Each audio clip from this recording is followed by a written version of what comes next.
Welcome back to another episode of Enter the Nerdom. I'm here with co-host Stan Morrissey and Watson Bradshaw, and I'm yours truly, Chad Thulsa Doom Cook. Thulsa Doom? Thulsa, from Conan the Barbarian? Oh, right. Now they will know why they are afraid of the dark. Now they will learn why they fear the night. Very good. Thank you. Very good. I don't do James Earl Jones really. Plus, it would be disrespectful if I did. Well, especially right now. At this point, yeah. Rest in peace. Rest in peace. Yeah. We lost a giant, great person. A giant. Amazing person. But you know what's so great? Disney bought the rights to his voice, so now they can Did run they really? it in the, Yeah, they really did a whole report about that. I thought that was a rumor. No, he gave the blessing. Right. And he got a buttload of cash, I'm sure. But to have an AI version of Darth Vader, get ready. In Mufasa a way, 5. He gave the still blessing on Fasten. He gave the blessing on Two it. Mufasa, Two Furious. Oh God. He gave a blessing on it, so in a way, it's good that his voice will now be preserved. Yeah, to an extent, his voice to an extent. But how many great Star Wars movies you'll get, Stan, with Darth Vader? Yeah. If everybody could see my face right now. Yeah, it's a giant smile. It's a big old smile. I'm so happy. Wow. Oh man, so the light reflecting off your smile, Stan. It's blinding. Yeah, exactly. Because Star Wars is so great right now. Anyway, how's everybody doing? Good. Good. Awesome. So we've got some things to talk about, namely a small independent movie that came out just recently. It came out. It's a sequel to a film that came out in the 80s. Yes. Very well known, very indie film. Yeah. It's like I said, it's not that well known. It's called Beetle. Whoa! Don't say his name. Don't do it. Don't. Beetlejuice. Oh! Wait, guys, isn't it Michael Beetlejuice? Keaton? Yeah. I thought technically it would be Beetlejuice. What if I just said that Michael Keaton just walked in my house? Hey, what's up? That's all you had to do to get Michael Keaton. Hey guys, I just thought I'd stop by. If you don't know, I'm going house to house promoting my movie. It's pretty good. Thank you. James Earl Jones, what are you doing here? Hey, that's too soon, man. That's way too soon. So Beetlejuice recently came out, the sequel to 88's Beetlejuice. Yeah. What did you guys think? I loved it. Yeah. It was so much fun. I think it was like, because right when the music started in the beginning, I just, a smile hit my face. Yeah. Agreed. It was so great to hear it and see it hit on the big. Well, I never saw the original on the big screen. So, right. Yeah, me neither. It was just, I was so excited at that moment. And I was like, oh man, this is great. And just like seeing the old school names, like it's the same writers that have worked with Tim Burton for years. Mm-hmm. It's Danny Elfman doing the music. It's like, all the old school the original guys cast. were back. Mm-hmm. Yeah, the original cast. Yeah. And then randomly, it gave me like a double take because Brad Pitt name was there. What? Right. Yeah. He's a producer on the movie. Oh, okay. But I was just like, Brad Pitt, like it's so random. Yeah. Now that I'm gone from Angelina, I can do whatever I want. Yeah, spend my money on Beetlejuice. Well, we were talking about this before the movie came out, you and I, Watson. But I remember we were saying like it would be great if back when Brad Pitt was a struggling actor in the early 80s here in LA, when he was working for El Pollo Loco in the chicken costume, which he did. So he used to stand outside El Pollo Loco's with a chicken costume with a sign like, "Hey, Pollo." That was like one of his first acting gigs. He was probably like going to the theaters after he got off work in that nasty smelling chicken costume and sitting in the theaters, and that's probably one of the first movies he saw. He's like, "Oh, I love this." I think I know why he produced. I mean, I don't know the exact reason why, but the connection is there. Him and Gina Davis were in Thelma and Louise, and that was like one of his first roles. That's true. Just the druggie on the couch. Yeah. And so maybe he was like, oh, I'll support Gina Davis anytime. Sort of, in a way. Well, she's not in this. I mean, I know she's not in the movie, but I'm just saying he supports properties connected to her, I guess. Well, they did ask her, though, why aren't you in the second one? And, I think she said that she was an ass, but she also said that she was glad that she was an ass because she felt that she'd be, like, checking a box. Yeah. And if she's not contributing to it, for the plot overall. Yeah. I think if there was, like, a cameo or something, like, it would feel kind of a waste of those characters because they were the main characters. Right. Like, people forget, like, Beetlejuice as a character is only in about 10 15 minutes of the first movie. It's mostly about the Maitlands. Yeah. And the Dietzes. And that's and then, little mischief from Beetlejuice here and there. Yeah. I was really worried about this one because I knew they'd been working on a sequel for this since like the 90s. You know, they had a script written in the 90s called like Beetlejuice Goes Hawaiian. Yeah. That's how long like Warner Brothers have wanted to make a sequel. Right. Yeah. And the story's been it's been kicking around for so long, and I was like, oh man, I hope this isn't just a cash grab, and I hope that the cast isn't just like, yeah, we're back, we're doing this, Right. But it felt like everyone had a sense of energy that I haven't seen in a long time. Yeah. Certainly Michael Keaton did. And it just felt like a fun ride. Mm-hmm. Yeah. I mean, don't get me wrong, I have my things I'm going to talk about it. Yeah, oh, same me here, too. same here. Me too. But yeah.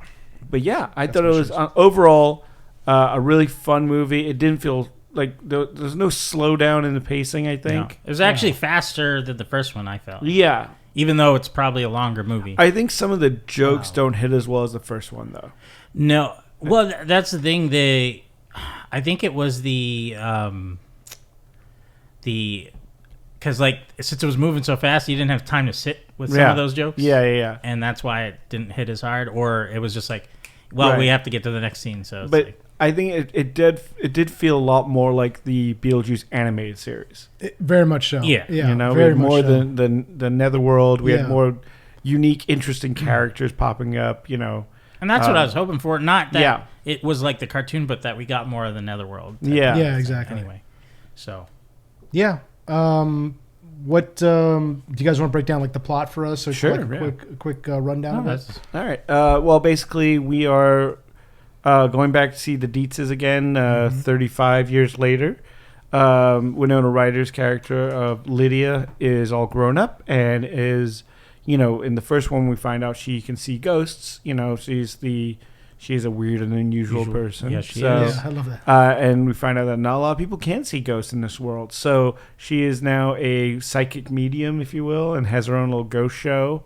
And she has an estranged daughter, played by Jenna Ortega, who is at a boarding school. You find out that her I think ex-husband passed away. Yeah. But for some reason she can't see him.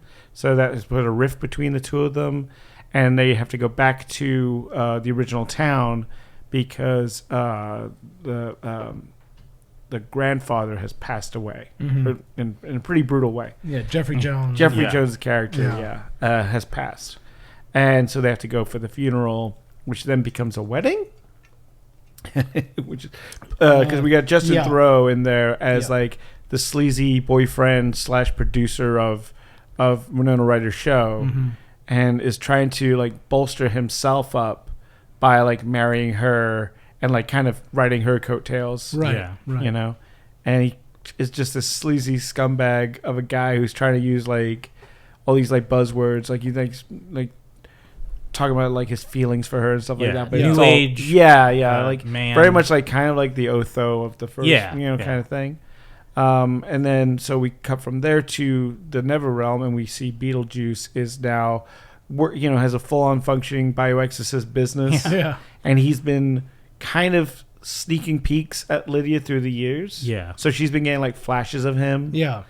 But like he's like, oh, I think she's ready, because he's still in love with her after trying to marry her at 16. I would say the love is like fake. It's just he says he's. Right. She's the dream girl of his life. Right. Yeah. And so he's trying to find a way to get to her. Meanwhile, we see a bunch of boxes in a storage room that all fall down and body parts are in there. Yes. And that is Dolores, played by Monica Bellucci, who is Beetlejuice's ex-wife, who, puts herself, takes her body parts, puts them together and staples them in a very, like... It's funny because I'm like, man, Tim Burton definitely has a look that he likes for women, which is like, I want them to be stitched together. They're like Catwoman from Batman Returns and like Corpse Bride, and and it's the exact same thing when I saw her. Nightmare Before Christmas. Yeah, like it's like he likes his like put together and kind of weirdly scarred women. I don't know. Probably didn't ask her to take off the makeup when they went home. No, he's like, you look great. Yeah, just leave it on. Which, by the way, they're dating. Yeah. Which is insane to me. Right. I'm like, how is this guy? Like, if you go through his, like, list of conquests, it's like, Jesus Christ, Burns must be packing heat or something. I don't know. Definitely, I think, attracts a certain type of woman that likes that kind of like, dark, kind of gothish. I think it's just artistic, eccentricity. Yeah, exactly. So Dolores is, and one of my complaints about the movie is her whole storyline could be cut. Yeah, it didn't make any sense. We'll go through we'll the get plot, into that, and then we'll see what our problems with this movie are. So the Dietzes go back home, and Winona Ryder's character Lydia is trying to connect with her daughter, who kind of doesn't want to have anything to do with her, and then she meets a boy who kind of uses her to get what he wants, which is a free pass out of being dead, right? And then Lydia kind of uses, like, has no option but to use Beetlejuice to, like, buddy up with him to find the daughter. Yeah. And also, by the way, there's Willem Dafoe's in there. Oh, yeah. Fantastically playing this insane, like, afterlife cop. Wolf Jackson. Is that his name, Wolf Jackson? God, it's so good. He's so good. He's eating up the scenery left and right. Yeah. But, having a great time doing it. And just trying to, like, I think his motivation is to stop Dolores. I don't know. I'm not because really he's sure like, I gotta help Mr. Juice. I'm not really sure what his motivation. Well, no, is. it was to stop Dolores, but then when Beetlejuice brought in Lydia, it was like, you're not allowed to do that. So he had that's to a change violation. gears. So yet again, like, that could just be that character's motivation. You didn't need to do the Dolores thing, but exactly. So and then kind of. The third act of the movie kind of is just the third act of the first movie, where it ends with the big wedding. Yeah. I didn't even mention Catherine O'Hara is fantastic in this movie. Yeah, as the mom. She hasn't lost a step. As no, her character. It's a little Moira from. It's very Moira from Schitt's Creek. Schitt's Creek, I feel like this compared to, like, the first movie. Yeah.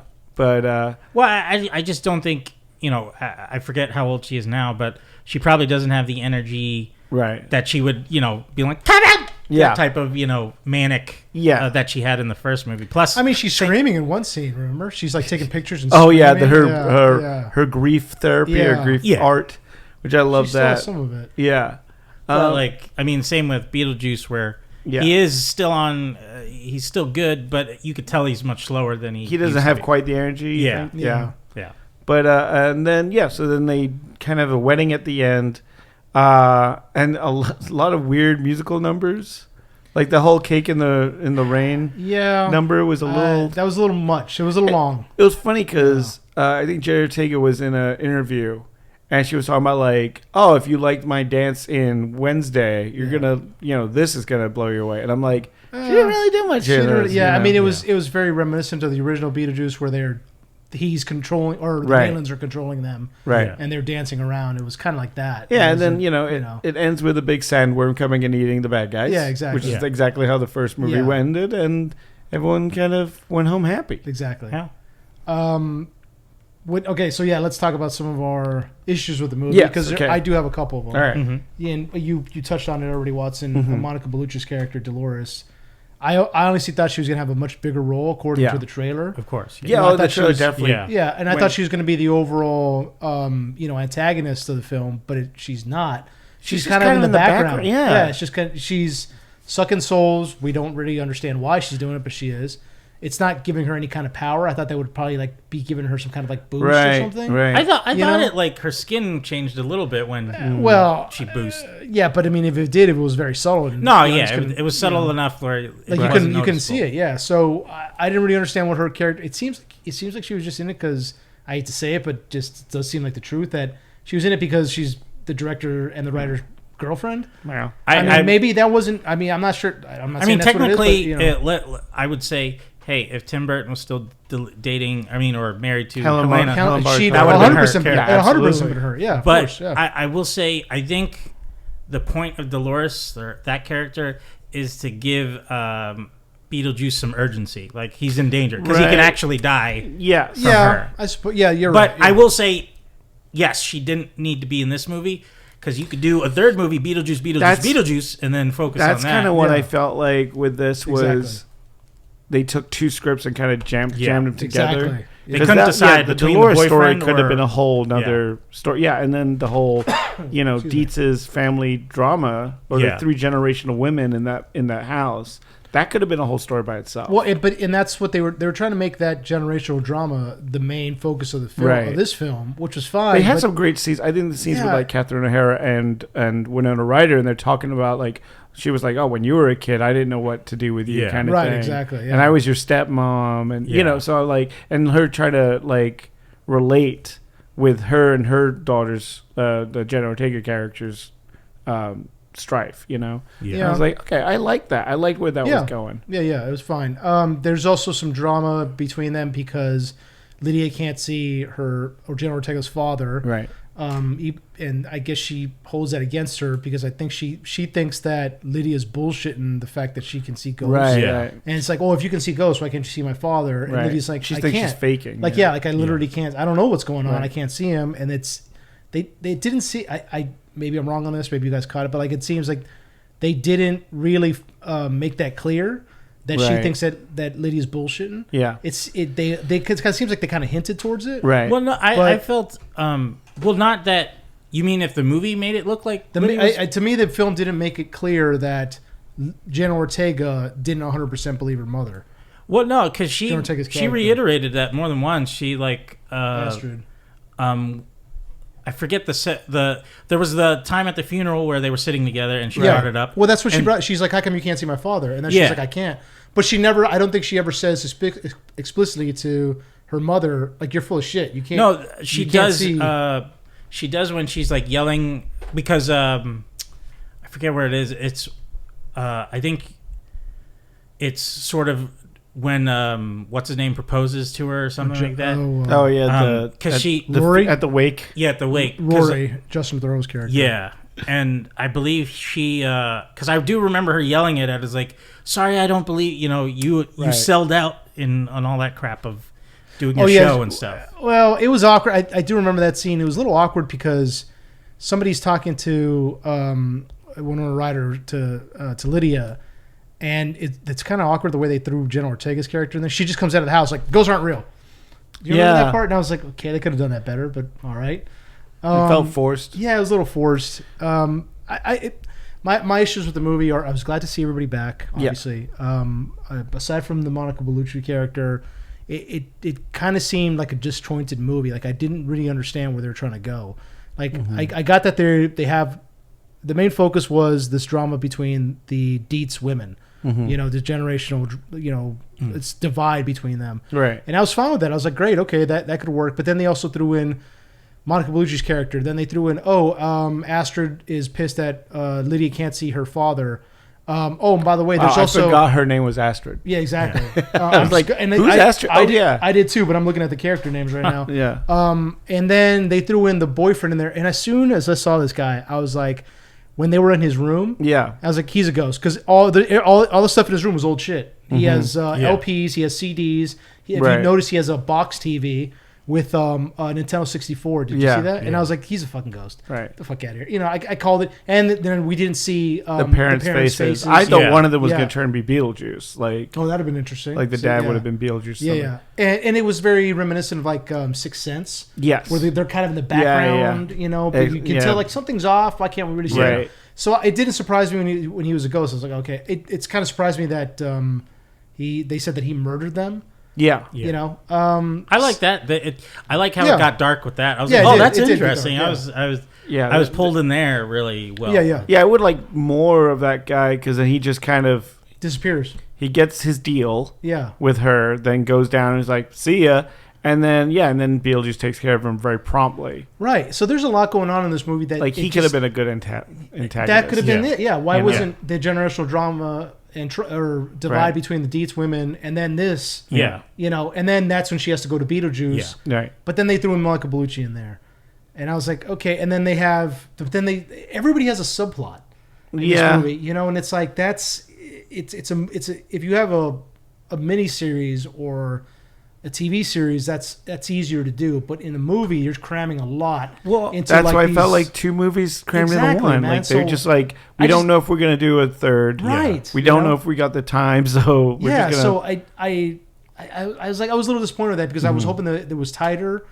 And some of the parts that I went to with the boyfriend, I was like, this is this. Well, I mean, if you look at Wednesday, it was a similar plot with the boyfriend being Wednesday's different. That's a TV show though, but so you can play that out. But no hours to go up. It's the same. I know. I'm not like saying one was better than the other. I was just saying that it's the same plot, and the writers from that show wrote Beetlejuice. Yeah. So they kind of like, we really like this idea. Let's throw it in there. Movie. Yeah, but somebody should have told them, this is a movie. We got to cut something has to be cut, you know. And it seems like he wasn't going to cut Monica Bellucci out of it, right? Because she probably wanted to be in it. I'm gonna say something a little controversial. Mm-hmm. I don't think Jenna Ortega should have been in this film. I don't think so either. I think she was a little mismatched. Yeah, exactly. Yeah. I think if you want to because she's supposed to be the antithesis of Lydia, right? Exactly. She's not supposed to believe in ghosts. Yeah. She's not like. And I know they weren't trying to make her look goth, but I think because I'm so connected to her as Wednesday Addams. I mean, isn't there a scene where she has pigtails like Wednesday as well? I can't remember. Oh, at the school? Yeah. And the school uniform is very Wednesday as well. Wednesday. Yeah. Every time I looked at her, I was thinking Wednesday. I know. It's like, she should have been bubblier. Yeah. She should have been like, or edgier, I guess. There's a scene where she's riding her bicycle. Yeah. And she's wearing like these kind of like torn up kind of clothes. Yeah, like it looked like a Freddy Krueger sweater. Yeah. And I was like, that's Wednesday. I mean, I guess it's supposed to be Halloween as well. Yeah. Is that what that was? So but she didn't do the costume until later. Right. Like, Marie Curie. Yeah. I didn't. Every time I looked at her, I was like, they're just trying to redo Wednesday, it seems. Right. And I like her in Wednesday. I like her, but I'm just like, this was a little too close to that. Exactly. To then be like, she doesn't believe in ghosts. And it's just like, really? I guess maybe at the end they're trying to say, well, she is just like her mother. She can see ghosts. They're not that different. Yeah. And then there's a scene in there where, again, there's another subplot where, she's trying to find her father. And she finds her father, and he's working in the netherworld. But he's like, because the story is that he died in the Amazon. Right. They couldn't find a body. They couldn't find the body, and it seems like piranhas got to him in the Amazon River, and he's got like piranhas attached to him. Yeah. As he's like trying to have this heartfelt conversation, which I thought was funny. But I was like, all right, and they're kind of moving around. Yeah. I thought, obviously, I was thinking something. I thought it was funny. Yeah. I thought that maybe Beetlejuice had killed him.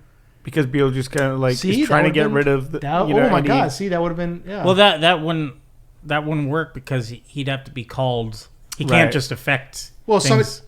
But you could say like, because he's getting phone calls all the time from people that need his bioexorcism. Exactly. Skills. Or maybe somehow the father found out about him and called him for some reason. Right. Whatever. True. I mean, I threw him in the water. It could be something easier like that. I mean, if you really wanted to plan around that, you could have just had the evil boyfriend call Beetlejuice to help him get rid of the dad. There you go. Get it and then do that. But I mean, like, it's it didn't seem like it was very. Did Danny Elfman write? I mean, Danny. Yeah. Danny Elfman scored. Danny Elfman scored it. But I did Tim screenplay Alfred Gu and Miles Millar. Right, which they did the first one as well. Right, and it just I don't know.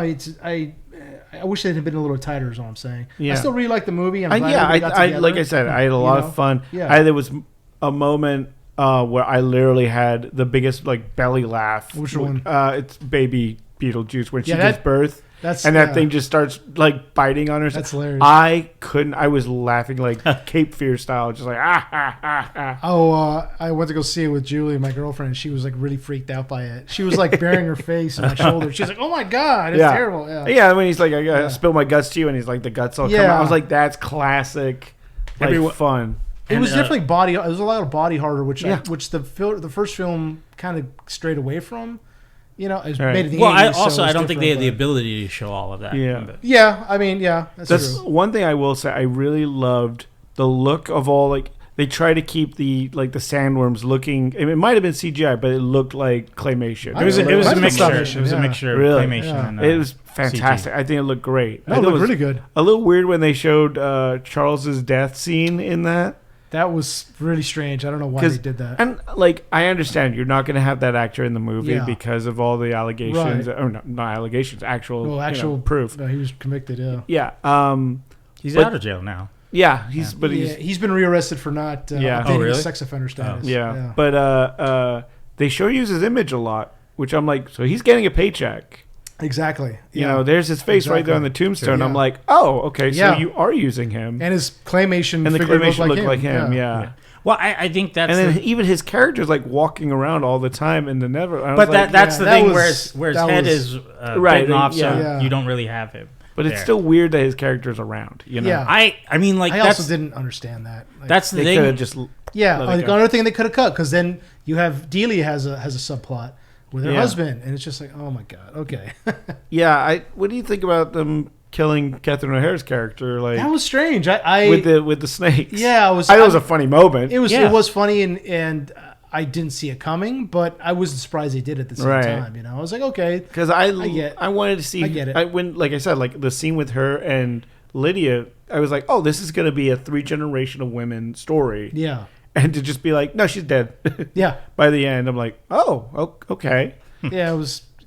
Yeah, exactly. Yeah, it seemed like she got more eccentric from the first film. Oh yeah. You know, much more eccentric. Yeah. Which whatever, because I heard people saying that Lydia doesn't act like Lydia from the first film. Well, yeah. But I'm like, she was supposed to be 14 or 15 in that film. Well, but and of course people are going to change over the years. Well, I mean, if you look at the end of, she completely changed at the end of the first movie. Mm-hmm. She was a little more outgoing. She wasn't. I mean, she wasn't goth at all. She was like in a girl's uniform, and she was like, "Oh, I got a test, and here's the paints that you asked for." Yeah. She's very jovial. But then here she's sold out to media, and then that's what drew her and Delia closer. And she was saying, they said that when her husband died, she went to rehab or not rehab, or the grief counselor. So that kind of and it took away her power in a way. Yeah, and that's why he was able to like leech off her. Yeah, because she was meeker in this. I felt like she was very meek through most of it. Like, I guess we're getting married. Like it was very like. Yeah, no, I mean, like, obviously... She definitely was, because I rewatched Beetlejuice before I saw this. Yeah.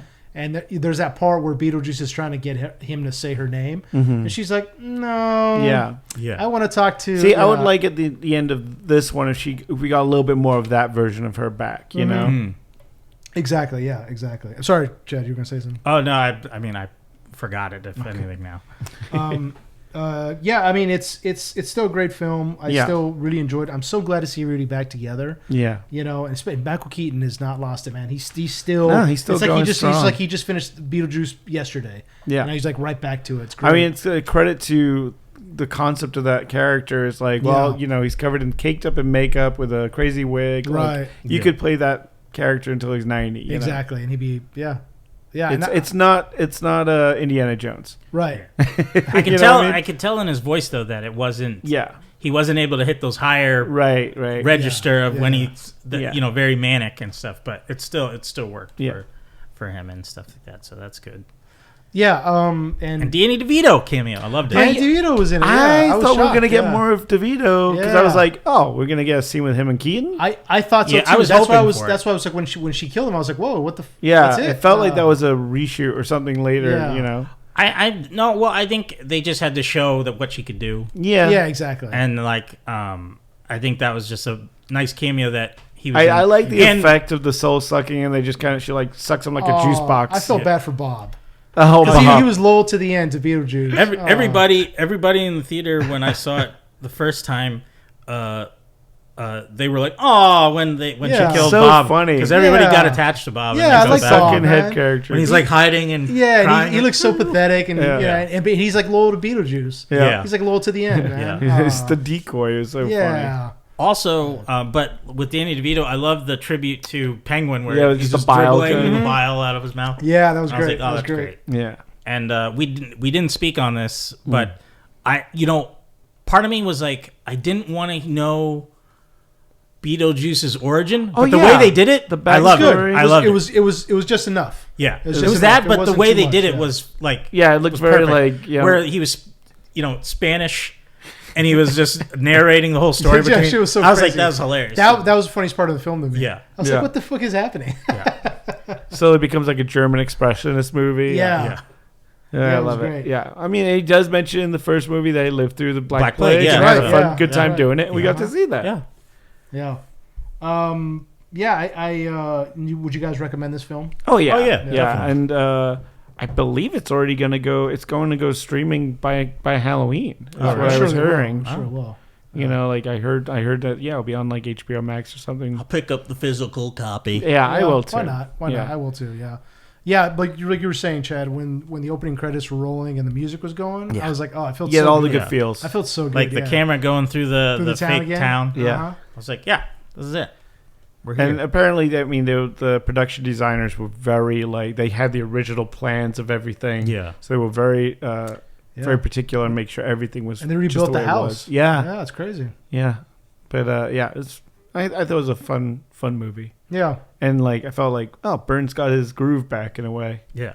Oh, I did want to bring up, I thought it was a nod to it, but it obviously wasn't. But in my head, it just popped in there. Is when we were in the Netherworld in the waiting room and we saw the burnt up Santa. Yeah. I was like, is that a reference to Gremlins. With the dad that they found that would be dead great. In the chimney? Cool, yeah. And I was like, probably not, but I was like, that would have been cool if it was like it might be, a little inside baseball, not to Zemeckis. It's like, Merry Christmas. Yeah. I was like, that was great. I love, especially in the first one too, all those characters that you meet down in the the guy that's been ran over is hanging out and stuff, so... More of that, yeah. Keep it real. Yeah, it's just weird. The Netherworld just ends up being just a bunch of hallways for the most part. Yeah, pretty much. Yeah, when you're involving that Netherworld, the movie's going to be that much more zany. So you can't help. I will say, I was like, I didn't know how to feel about the Soul Train part of it. I was right. I was like, okay, but because I was like, if this world has been around. If the Netherworld's been around for longer than the 70s, why only pick? So I was, but that's just me picking it apart. Oh yeah, and trying to make sense of it. I mean, none of that makes any sense. No, it's not supposed to. Crazy, yeah. But I get it. I mean, I was like, okay, you got people who have jobs. You have police in the Netherworld, okay, which is fun. I was like, the bureaucracy. The character, William Dafoe's character. Yeah. Oh yeah. I wish. I mean, I could see why he was in the film, but it could have just made more sense if he was just after. You know what I loved was his assistant bringing him coffee. Yeah, all the time. What do we got? And he would just throw it away. Yeah, he wouldn't even drink it. I don't think he ever drinks it. Yeah. And she had a bullet hole in her chest. Yeah. Jesus Christ. Well, just to reveal that he killed himself by a grenade. With a grenade. I didn't know his life. It's like no stunt doubles here. Yeah. It's a very strange film, but what do you expect from Tim Burton? Yeah, makes sense. Yeah, I enjoyed it a lot, and I'm glad to see the original cast back, and most of them at least. Yeah, but they did the ones we want to see. Yeah, well, they did do a line about the Maitlands. Yeah, they found a loophole, and that's it. And hey, that was good. Yeah, because remember we talked about it a couple episodes back where. We were talking about this and how are they going to cover the Maitlands? And I said, all you need is a throwaway line. Yeah. Oh, they moved on. Yeah. And that's exactly what. Yeah, we found a loophole. They moved on. So there you go. Exactly. Beetlejuice. Highly recommend. Enter the Nerdom recommendation. For sure. Yeah. We also Chad didn't, but Watson and I watched a movie that was also stood out to us. Strange Darling. Oh no, I saw Strange. I didn't see it. Excuse me. Yes. Strange Darling, Chad, what did you think about it? First of all, tell us what it's about, if you can. It's very. By the way, I saw the twist coming a long time. No, I mean, watching the movie, I was like, okay, I know what's going on. Well, no, see, in the trailer, they kind of nod to it. So yeah, a little bit. In the sense, go in blind because there's a twist to it, and I was like, okay, well, if she's running, there might. I guess she's not really, Yeah. But yeah, so the movie is about this girl and guy. They're in a pickup truck, and they're talking about getting a hotel to have sex, but they're talking about what they want. They have their kinks, and they going through what happens or what will happen. And the movie itself is told in a Quentin Tarantino-esque order, where chapters that are out of order. Yeah. Which work better for the film, because if it was done straightforward, it would just be boring. Yeah, exactly. And I will in the trailer, if you've seen it, she's asking him if he's a serial killer, and stuff like that. So you're wondering, I was like, okay, when is this gonna turn and he's gonna go crazy on her. And like the way the chapters go is like the first one you see her running away from him, and he's on the truck trying to shoot her. And then this is Willa Fitzgerald and Kyle Gallner. Yes, yeah, great. Amazing job. Everybody in the movie did an amazing job. Between them. Yeah, exactly. And so it keeps cutting back to different parts of when they're in the hotel or the motel, and you're kind of seeing them get one up on each other, and you're like, all right, who's the bad guy here? Yeah. I'm not too sure. And they're giving like little hints of like he has a little gun holster on his ankle, and she's kind of like she's able to pretend so well, like there's a point where when he does take control and it does look like he's gonna hurt her really bad, she starts crying, but then it turns into laughter, and you're just like, okay. Yeah, so they the film is out of order. Right. It goes by chapters. Yeah. And then so there's a scene where they're in the hotel and he's choking her, and the music is very tense. Yeah. So it looks like he's like actually, and then he's like, you're not gonna get out of here. I'm gonna cut you open, bitch, and this and that. And then she goes, snuffleupagus, and he stops, and that's the safe word. Okay. And then we find out through a different chapter that's presented later that they are talking about being kinky with each other. Yeah. And then she likes to get choked, and then she's even telling him choke her harder and things like that. Yeah. So it does throw you for a loop. You're like, okay, maybe when I was watching that, I was like, oh, maybe he is he's a serial killer. What's going on here? But yeah, so they're definitely two people who are not entirely normal. Let's put it that way. It's more as revealed as the film goes along. So yeah, I mean, like, you kind of get the sense he's more uncomfortable with it than she is. Very much so. So it's just like, all right, well, it's leaning towards been there, done that, fella. Well, he keeps trying to just have sex with her. Yeah, and she keeps teasing him and getting him riled up. Yeah, because there's a part where they're making out and they're like, heavy petting on each other, and he grabs a condom. She's like, and she does such a good job of this.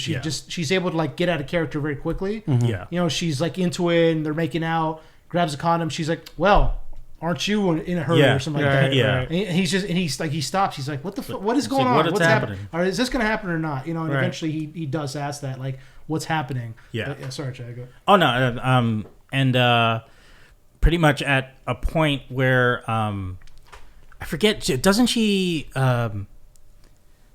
say something before going into the bathroom to like? Yeah. So at one point, she takes out a bottle of Coke.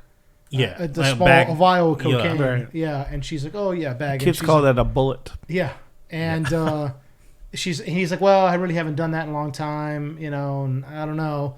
She's like, "Oh, come on, do it with me." And the film very clearly shows her taking a different line from a different source. Oh, so she takes a line, and then he does the same line, a different line, and then she goes in the bathroom, and that's when she says, "Oh yeah, are we gonna have sex?" Yeah, sure. If you're still able to walk around in 5 minutes, yeah, sure. Yeah. So she feeds him stuff that codeine. Was it codeine? Ketamine. Yeah. Oh. Yeah. So she feeds him ketamine, and there's a great part where he has a holster on his right ankle, but she takes off his left boot and takes his sock and ties it around him. That's when you realize, there's something up with this girl. Yeah. Right. She goes in the bathroom. He's completely disoriented at this point, like pretty much convulsing. She goes in the bathroom with his wallet, taking his money, and she's looking through his wallet and finds out he's a cop, and she's like, oh, shit. Wait, but before that, as she takes off his boot and stuff, she does cut into him a bit before going into the bathroom. Yeah, so as it turns out, she's a serial killer that is known as the Electric Lady. Yeah. She's known as the Electric Lady because she cattle prods her stun guns her victims. And then she carves her initials. Yeah, EL. She carves her initial into his chest because he can't move. Yeah. And he's got the sock stuffed in his mouth. Goes in the bathroom, finds out he's a cop. She comes like out, a fun Wednesday night. Yeah, comes out and she's like fuck, and the entire time she's in her bra and panties. Yeah.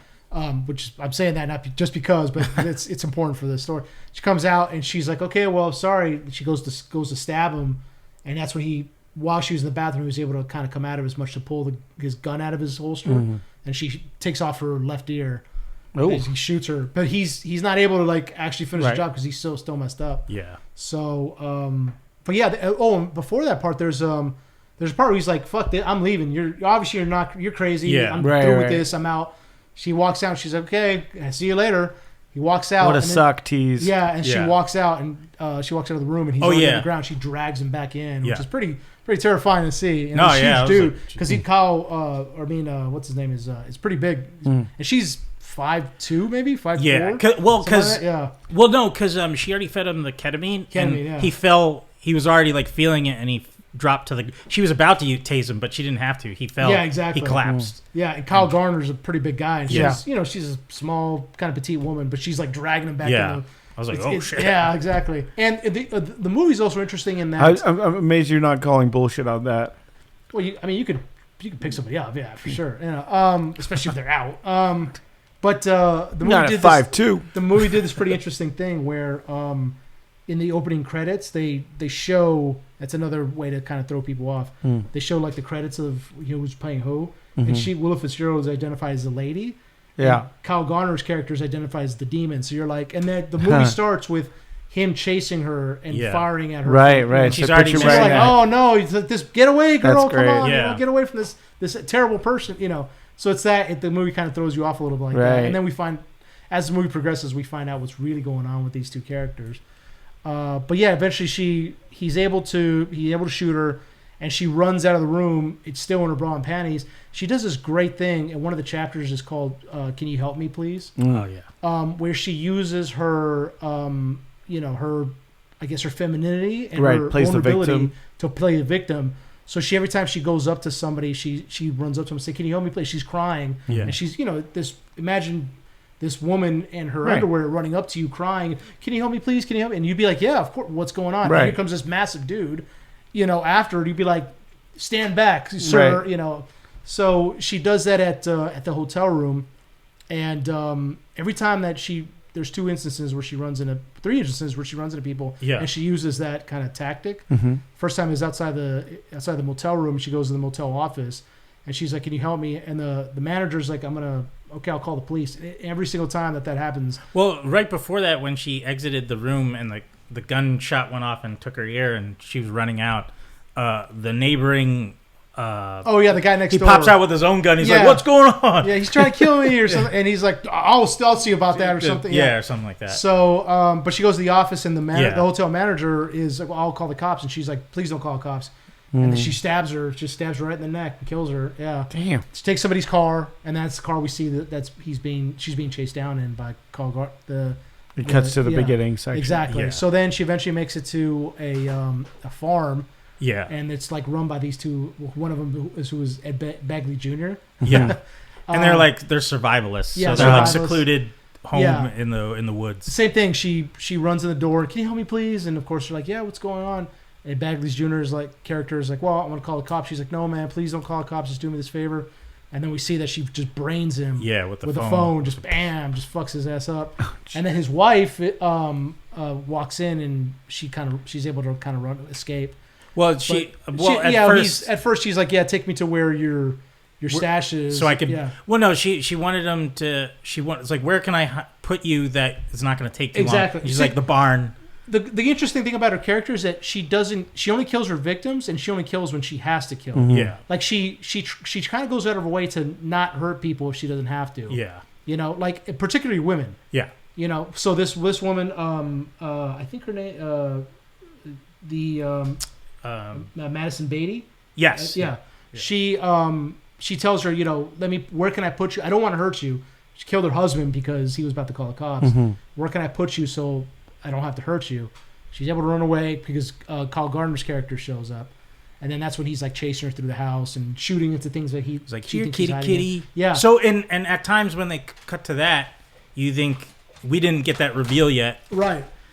Because they show different parts of when they're in the house. So earlier you see him hunting her through the house, and then later you see her get to the house and meet the people and stuff like that. So before you see her kill Ed Begley's character, Ed Begley Jr.'s character, you see Kyle Garner walking through the house, and he's just laying on the ground with his head bashed in, and you're like, okay, I guess he did it, right? Kyle Garner's character, but then you find out she's the one that did it. Oh, nice. Yeah. So and then there was a part where she hides in a freezer, he finds her in there, and he is able to knock her out. and he handcuffs her to the freezer. Yeah. He's like, I got you. And then, of course, because it's a movie, he does something very stupid. He is able to keep his distance, but at one point she takes out bear spray and hits him with the bear spray that the people in the house had. And as he's bear sprayed, he like rushes towards her. Yeah, he tries to like grab it out of her. What are you doing? And then she like bites she bites his jugular off. Ooh, like she bites on his neck and cuts his jugular. Yeah. And he like bleeds out. And it's just like, what the... Anyway, I was like, that's probably the dumbest part of the movie. But I was like, okay, whatever. And then eventually...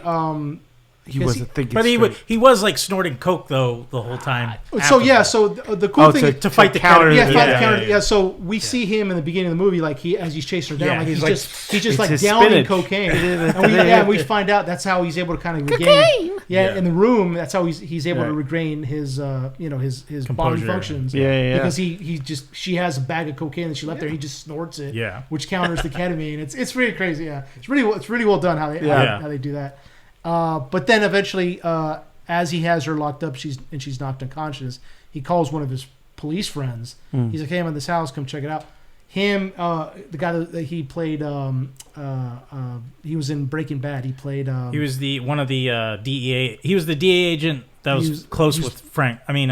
Hank, yeah. Oh, okay. Native American. Yeah. Or was he? I forget. I think he was Mexican. Mexican, yeah. And so anyhow, he shows up with his Stephen Michael Quesada. He shows up and with his partner, who's a woman, and I'm saying that because it's important to the story. Yeah. Right. So he thinks he sees Kyle Gardner's character is knocked out, and he's dead, bled out, and he's like, "There's something not right here." Like I known this guy for a long time. It doesn't seem like he would like do what is being shown. Like it looks like to anybody who didn't know what's going on, like his partner, it just seems like he chased her to the house, was shooting it up, trying to look for her. The owner is dead on the kitchen floor right next to him, and she very smartly, Willa Fitzgerald's character, pulls down her pants to make it look like she was sexually assaulted. Oh, jeez. Yeah, so she's still handcuffed to the freezer. Right. And then his female partner, officer was... Right, exactly. The female officer's like, "Oh my God, we have to take... She needs help." And he's like, "Don't uncuff her. There's something not right here." He says, "This is my first jar of pickle." Yeah. And, but he's convinced that, okay, maybe she's a victim. They uncuff her, and as they're driving her back, because the house is in the woods in this remote area, she's able to draw a gun on him. She had a gun. She draws a gun on him because the wife of Ed Begley Jr. runs up to the cars trying to wave him down. Right. And then she's like, "There's this woman. Yeah. She killed him." And then she sees her in the backseat. Yeah. And then she shoots her in the head. Yeah. And then she's like, "Okay, give me your guns." Yeah. And then Steve Michael Cassetta's character is like, to his partner, he's like, "You dumb bitch. What'd I say?" I was like, Jesus. Yeah. So they give up their weapons. She lets the female cop go, and she's like, "What are you doing?" And she goes, "Bitch, I'm the electric lady." And then that's when you could tell she's terrified. She's like, "Oh, shit." Because they know who she is. Right. They don't know who her identity is, but they know there's a serial killer. In the beginning of the movie, there's a narration that says, between 2018 and 2020, one of the most prolific serial killers of American history has been murdering her way down the East Coast or West Coast. And she lets the female cop go, and there's a interesting part as it kind of like hints at her motivation as why she kills people. Stephen Michael Cassetta characters drives off, and she has him stop at one point, and she says, sometimes all I see are devils. And she looks up in the rearview mirror. It's great how the camera stays on her. Yeah. And she looks up in the rearview mirror, and her eyes go wide, and she shoots the cop. Because she sees a reflection of a demon in the mirror. Oh. That's his reflection. That's his reflection. Which is so it hints at it doesn't say anything. They don't even show anything. They just show the camera stays on her after she says that, and her eyes go wide and she shoots him. That's it. So it's like, holy shit, So she saw something, right? Right. So anyhow, part of her psychosis. Yeah. Yeah. So again, a kind of part of the movie that I thought was a little I didn't think off, but okay. I mean it's fine, but it was this older woman, this random character picks her up in the middle of nowhere because she does the thing again. Can you help me, please? Can you help me? You think she's gonna get away? Yeah, exactly. Right. So she's in the car with it. She's like, "Oh my God, honey, yes, get in the car. I'll drive you to the." So they're driving, and Willa Fitzgerald's character, the lady, is looking in the rear view, and she sees a devil thing. Like it's a real quick flash. Right. It's not even doesn't linger for long, And that's when she pulls out her gun, and it's implied that she's going to shoot herself because she's been killing these things that she's seeing because she's not right. And then that's when the lady who's driving the truck like takes out a fucking hand cannon and blows her away. I mean, well, like it was a quick like, yeah. But like it makes sense to me because it's stated earlier in the movie with Willa Fitzgerald's character even bringing it up. It's like, aren't you guys supposed to have guns out here? Like, yeah, she goes to the older character. She's like, aren't you guys mountain people? Don't mountain people have guns? And that's when she's like, we ain't mountain people. We're just old hippies. Yeah. So an actual mountain person picked her up and shot her. Yeah. And then then she gets on the phone, the woman who shot her, and was like, I'm bringing her in. And then the entire time the camera just holds on Willa Fitzgerald looking at the driver as and the color of the film itself gets darker and darker. Eventually it goes to black and white and she dies. Yeah. So it's like her life is like draining out of her. You know? Oh, that's interesting. Yeah, it's well done. Like that part, I love how they just held on her, and it's a long. It's like 5 minutes, maybe something like that. Yeah, of just her just staring at the camera, driving and as the cars and as she's slowly like wilting away. Because she also disarms her, and then. You know she has another gun. She has more guns, yeah. But you think she's trying to reach for it, but she's just like too weak. But she's also like she has like a smile on her face, like she's happy that she was stopped in a way. I think so because there was a moment, I forget where, but it felt like she wanted that to happen, but I just don't remember what part of the movie that was. Yeah, there are hints, and like she says that that she's not happy where her life is at. Yeah, because she doesn't want to kill. She doesn't want to kill, and like I said, she only kills when she has to, or her victim when she sees a demon. Her. So there are people that she avoids killing, like the female cop. Yeah. There's another woman in the manager's office at the hotel. She kills the manager. Yeah. Because she stole the pink scrubs, right? Or she's something like a cleaning lady or something like that. I think it was. Might have been. It felt like scrubs. Yeah, maybe. Because it was a hospital next to the thing. That could have been it. But yeah, there's another person. Either way, there's another person in the motel office, and she kills the.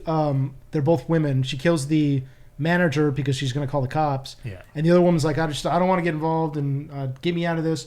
But then as soon as she kills the manager, she's like, is that your car out there? Yeah. She gives her and she leaves her. Yeah. Doesn't kill her. She takes her clothes. She's a witness, but she doesn't kill her. Interesting. Yeah. And again, the woman at the house, she lets her go. She like literally runs off, but she doesn't chase her. Right. She only kills her after she's threatening her. Right. Out of necessity. Yeah, exactly. Yeah. And then the female cop. So she's not, I guess, entirely evil.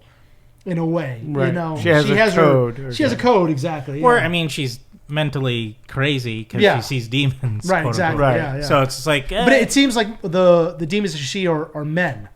It seems. Because I did read that this is based off of Aileen Wuornos, which was a real female serial killer who did target men. Yeah, I meant to look it up. I was like, oh, because the way they introed the movie, I was like, oh, is this a real...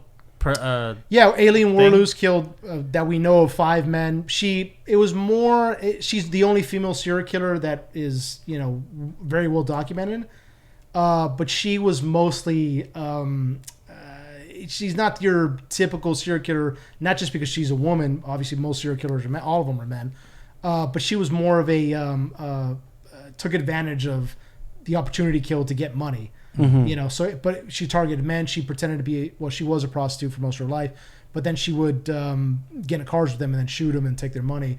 But there's at least one known instance where she didn't kill the guy because she kind of felt bad for him, so she kind of let him go. So so it was based on her, but that's like really the only female serial killer that we are that is well known. Right. There've been others through history, but they don't really meet the criteria. So. But they're good at covering the tracks. The spider lady who drains the blood guys in hotels. I thought the electric lady name was pretty interesting. No, it was That's pretty cool because she uses the stun gun. Yeah. But yeah, what did you think of it, Chad? No, I really loved it. It was lots of fun. I was it had me locked in the whole time. I wasn't like okay, where is this gonna go now? But it had me also thinking. Like I wasn't just like, oh, I immediately noticed this. I was like, oh, where's it going? So like each scene I was actually, kind of trying to break it down in my head. So I was like, no, it kept me engaged the whole time. And I thought that's a great thing for a movie to have because I wasn't also thinking like, oh, I'm drinking this huge, large soda. It's like, I'm going to have to go to the bathroom at one time. But I didn't have to because I was so engaged with the movie. I was like, oh, guess I didn't have to go. Yeah, it was, I've heard this from other people. It felt like a 90s movie. Right. And it felt like something like that Quentin Tarantino could have made. Because of the way it's broken up. And then some of the dialogue. I really enjoyed that the movie took its time with the two characters. Yeah. Because there's a long scene of them just sitting in his truck talking before they go into the motel room. It's nighttime and it's beautifully lit because they're sitting on this the motel sign. Yeah. It's neon sign. Yeah. The motel's neon sign. From the trailers I saw a lot of man, neon, and it's beautiful. And so it's like this blue kind of like tint to the lighting, and they're just talking about their lives and how they're kind of attracted to each other, and so it was really good chemistry between the two actors, really good back and forth. Who directed this? This was directed. I think he also wrote it. This was directed by J.T. Mauner. Yeah, he wrote it as well. I think he's fairly new. Yeah, I was gonna say I don't recognize the name. But but he did a really good job with it, man, and it does feel like. And I've heard people say this. It feels like a '90s movie because it's just a film. That's it. There's nothing. There's nothing. No real lesson to be learned. It's just very entertaining. Not preaching to you. It's not preaching you. It's not. There's no. I guess if you quote unquote agenda. If you want to say that kind of thing. But it's just a film about these two very kind of broken people intersecting each other's lives and just dealing with the situation they find themselves in. It's so good. It's so well done, dude. So well done, and I highly recommend it. I had heard about this movie. I had seen the trailer. I was like, I don't really know what this is. But then I heard some of the YouTube channels I watch, the people, this is recommending it. This is really good. Go see it. Support small films like this because that's important. Because we don't really get a lot of small films like this as much anymore. Yeah. It's all the it's all the stuff we're used to in the last 10 years, CGI stuff, and this isn't any like action movie, or superhero, CGI bullshit. It's just. It's just a good story with good writing and good directing. Great acting. When you went to go see it, were there people outside with the survey to fill out about it? No. Like for our viewing, there were these people with like a survey. You can win some money if you you scan the barcode and you fill out the survey about the movie. But it was asking questions like what you like, what was interesting about the movie and stuff like that. And so that's cool. I was like. I was glad to do it. I mean, it would be cool if I won that little money that they were promising or whatever. But I was mainly if this helps them know that I really liked it or that I was like, no, I'm glad to help it out in that way if that's how they're going about it. I don't know what all the surveys will do in the end. Yeah, right. Part of me, I thought it would be interesting if they did it, but probably not necessary at all if they did it like Clue and like. Any movie theater that the movie's in, the chapters are in different orders. But I would say it probably wouldn't be as good. No, the way the way it was done was perfect. It sounds very much like like Memento, where it's like very much so. It really kind of helps get the story because much like this killer, it seems like it's all about what you think going in. Like she's like you think she's the victim. Yeah. But she's obviously the predator in wait kind of thing. So it even messes with your perception as the audience, which is cool. Yeah, it's well done. It's and I really hope I'm excited to see what else this guy comes up with. Yeah. Because he did a great job with this, man. And I agree with the premise. A lot of people said it feels like a '90s movie. That it's just this crime kind of thriller. It feels like Reservoir Dogs. It's great. I really enjoyed it, and I definitely will probably pick up the Blu-ray when it comes out. Nice. So I'll probably pick up the 4K. Ooh. Okay. Well, I'll probably do that too. I don't know. I mean, you went right to Blu-ray, but no. I'll pick up the 4. I'll pick up 4K. Okay. Fine. Fine. I'll pick up the 4K. I'll get the Laserdisc. Oh, fuck you. Oh, this son of a bitch. Beta tapes. I think you'd really like it, Watson. Nice. Check it out. I wanted to go see it. I just didn't. Work's been crazy, so I didn't have time. Yeah. I don't know what I think. The great thing about this movie, it cost $4 million to make. That's it. That's nothing. And what was the runtime? It was a great. The runtime is 96 minutes, so it's very quick too. It's very quick. It wasn't dragged out right to with a budget like that. I guess it's $4 million, and it's already made. I mean, it's box. I only made 3.2, but I think it's really gonna. Like a lot of movies, they don't do great in theaters, but they become cult classics. Yeah. This is definitely one of those, and I think it's going to make us money back. And I know they didn't film it then, but it felt like they could have done it or filmed it during the pandemic because it was a lot of two people scenes. It did feel or like three people scenes. So the movie's very lean on who's on. Is it Neon that put this out? Or? Yeah. They're the kings of small budget theater. It was theater right now. I'm so glad movies are like this still being made. Yeah. This was the funniest moment of that movie in the theater, and the sequence is my favorite.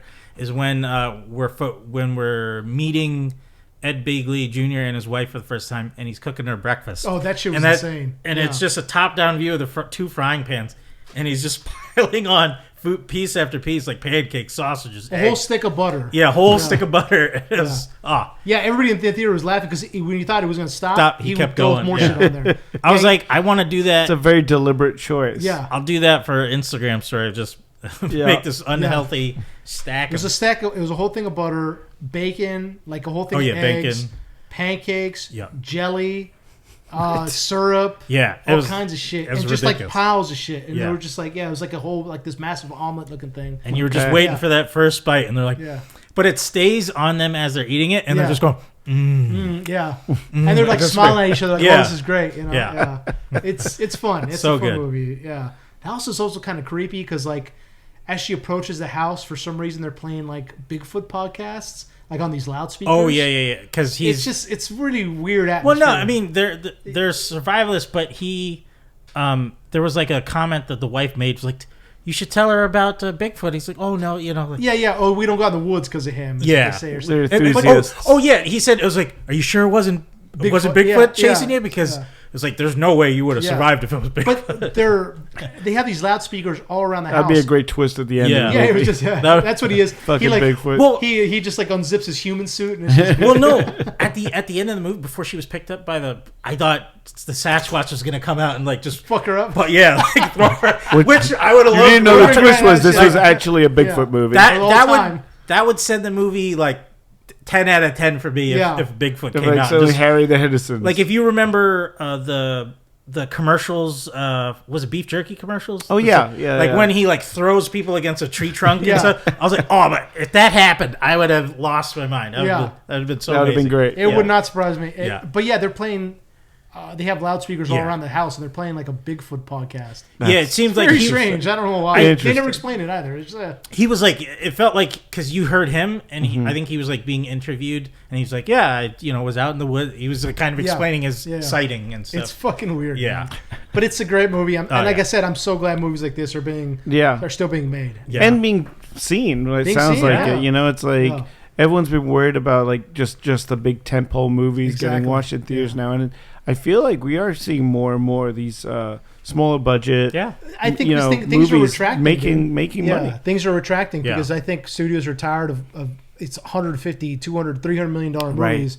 And now they have to hit 1.2 billion to become to start becoming profitable. Well, and so it's like I think studios are tired of that. It's like, why don't we just go back to the 15, 20, $25 million movies that are not as effects heavy but are still making money. I mean, speaking of that, it's like the backlash that the Minecraft movie trailer is getting right now. Yeah, I know. Like everyone is hating on it. It's like it just feels like it just feels like a cash grab. It feels 5 years late. Yeah. It's I saw someone redo that trailer bit for bit, using just a green screen in their backyard. Really? And it cost zero money because it's literally just people standing in front of a tree. How much did the Minecraft movie cost? Do you know? How much did the Minecraft movie cost? Do you know? Let me see. I gotta look it up. That's insane. Jeez, I can't imagine. 300 million, I'm sure. But I don't know if that information's even out yet. I think there's room for smaller movies now because absolutely all these big IP movies that aren't. Are either flops or they're just not making too much. So it's like, this isn't working anymore. People aren't interested. So let's bring back these original stories. Yes, let's do that. So I think that hopefully it keeps coming. I agree. I think audiences and they keep saying, well, audiences aren't coming to movie theaters, and it's probably because we don't have enough of the tentpole movies with the guy who huge IPs. No, it's because people are tired of seeing the same bullshit over and over again. Like I think audiences are starving for original films. Like Strange Darling. I can't see what the budget is on that Minecraft movie, but it's got to be over $100 million. It'll probably when it gets closer to. But it's just like Jack Black and Jason Momoa in front of a green screen. Right, exactly. Yeah. Oh, Jack Black again, great. Right. I love Jack Black, but he's been getting a lot of hate. Yeah. I mean, it's funny because since Borderlands, like everyone's just like, I think people are just kind of done. Well, I mean, he's him, The Rock, and Kevin Hart. Yeah, it's just they keep rotating the same guys. Like, I when I was in theater for Beetlejuice, they played the Red One trailer. The one with The Rock. That one I do want to see though, because it just looks. It does look really interesting. Yeah, it looks silly enough where it reminds me of Violent Night. Which is another small 15. But as soon as The Rock showed up, I saw people just like, oh god, like again. Yeah. I know. Like I will say in the Big Red One trailer, the one part that I do laugh at, like the rest of it's like, it's mediocre. But the part where they're at Krampus and they're about to do the slap and he just puts the palm on the guy's face. And I don't know, I get a chuckle out of that every time. It's so it's just he's like swinging it up. Yeah. I think it's because I'm a big fan of physical slapstick humor. So that always wins for me. So those three guys are, I mean, it's they're great, but it's just they're in everything now, and it's just I think audiences are kind of audiences are just kind of getting tired of that. I mean, Jack Black should need, like, I love Jack Black, but me too. He needs to go back to some of his early 2000s where he actually plays someone else other than himself, like Orange County, School of Rock, or School of Rock, Orange County, or Envy. Mm-hmm. It wasn't the greatest movie, but there was the Envy's great. What's the one where he's it's where he creates the poo, dissolves poo in the grass? Yes. It's Ben Stiller movie. Yeah. And there's that one where he's in Texas and he kills his wife. I know. Bernie. Yeah, Bernie. Yeah, I heard that was. I still want to see that, but I heard that one was really his good. Stuff like when he wanted to when he was trying, I guess it was really good. Like he is a good actor. Like he's great. Like, you watch a movie like The Holiday, like the Christmas movie. He's great in that. You know. He also has great physical comedy, man. Yeah. I think he's trying to hit for younger kids today who are like, they like this, so they like this in this movie, so let me bring it to other. He's got a whole new generation since doing King Koopa. Like, there's a whole bunch of people that love Jack Black now. So, and the Kung Fu Panda series, Fu Panda's still going strong, still hitting, and so he definitely, whoever's hiring, like his people, probably like, hey, go 2 weeks in this green screen set. Say you're Steve from Minecraft, sure. Yeah, right, easy money. Right. I mean, Strange Darling, check it out. Recommend it. Oh, yeah. Yes. And speaking of another franchise that they're constantly trying to revive and that's hit and miss, Terminator. Yeah. Terminator 0 just dropped on Netflix. Chad, you haven't watched it yet, right? I haven't watched it, but it's okay for spoilers. Yeah. It's a new anime series. Yeah, Watson and I watched it. What'd you think, Watson? I think it had a lot of interesting ideas as a show. A lot of great ideas. I think they really, but it didn't quite hit all the way. And this is a problem I have with a lot of shows on Netflix and stuff. It's like they don't answer questions. They put a lot out there, and then they're like, oh, we'll get to that stuff season 2 or whatever. And you never know with Netflix if you're gonna ever get one. Exactly. Yeah. And we've talked about this with our likes and dislikes of writing, but it's just. Yeah, like you can't. If you're gonna do something like that, you gotta go balls to the wall and put it all out there, right? And don't leave any little hanging, ideas out there, because you never know, right? I liked the premise of it was great. I liked the location not being L.A. like every other Terminator movie. It's set in L.A. This is set in Japan. Yeah.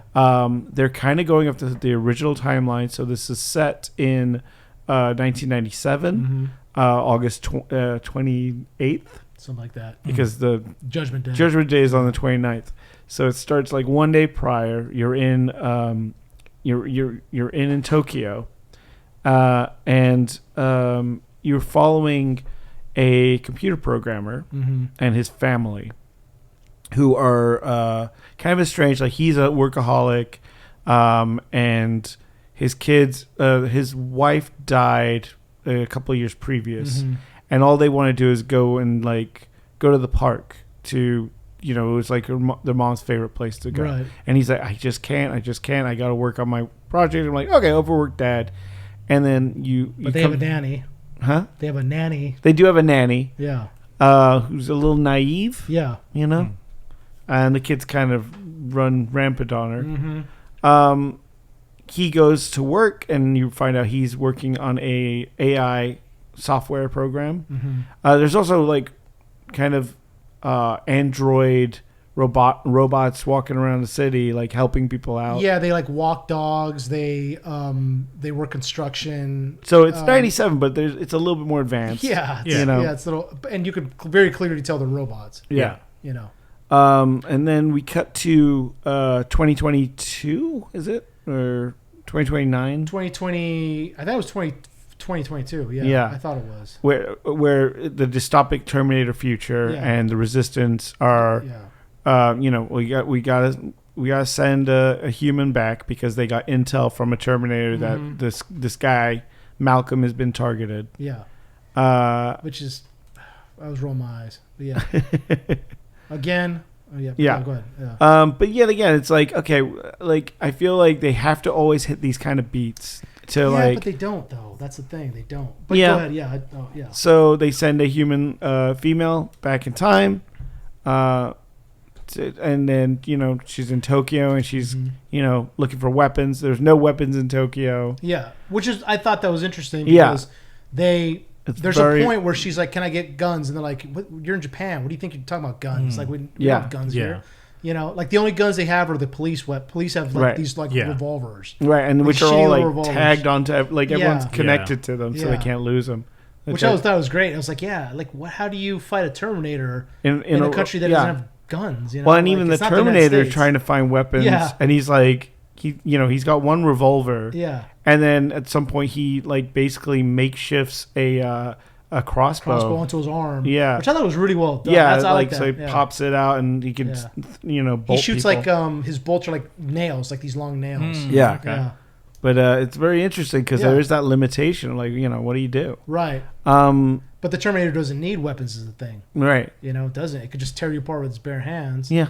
But there's a part where, go ahead. Yeah. Which is some of this stuff doesn't make any sense. So I mean, yet again, it's very much kind of going through the same kind of steps of the first two Terminator movies, where she's kind of the Kyle Reese character. Yeah. She's going to go try and save the father, but realize like she has to save the kids because the Terminator's trying to get to the kids to use them against the father. Use them as leverage. Yeah. Because the father is stuck in his lab, which is like a fortress. Like basically, it's got like a electromagnetic seal, so nothing can get in. Yeah. And so he's like, well, the Terminator's kind of like, if I use the kids, I can get in and kill the guy. So let me see now. So she goes to save the kids.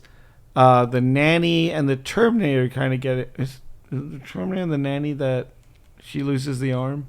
Yeah. So the Terminator. We eventually find out the nanny isn't just a human. Right. Yeah, the Terminator basically rips her arm off. And you find that she is also a robot. Yeah, she's also an android. Yeah, exactly. And then they go into more details to why she's an android, who she is, and her relationship with Malcolm. Yeah, because, I mean, we can do spoilers. Yeah. We find out that Malcolm is actually from the future. Yeah. Ah. He's from 2033 or something like that.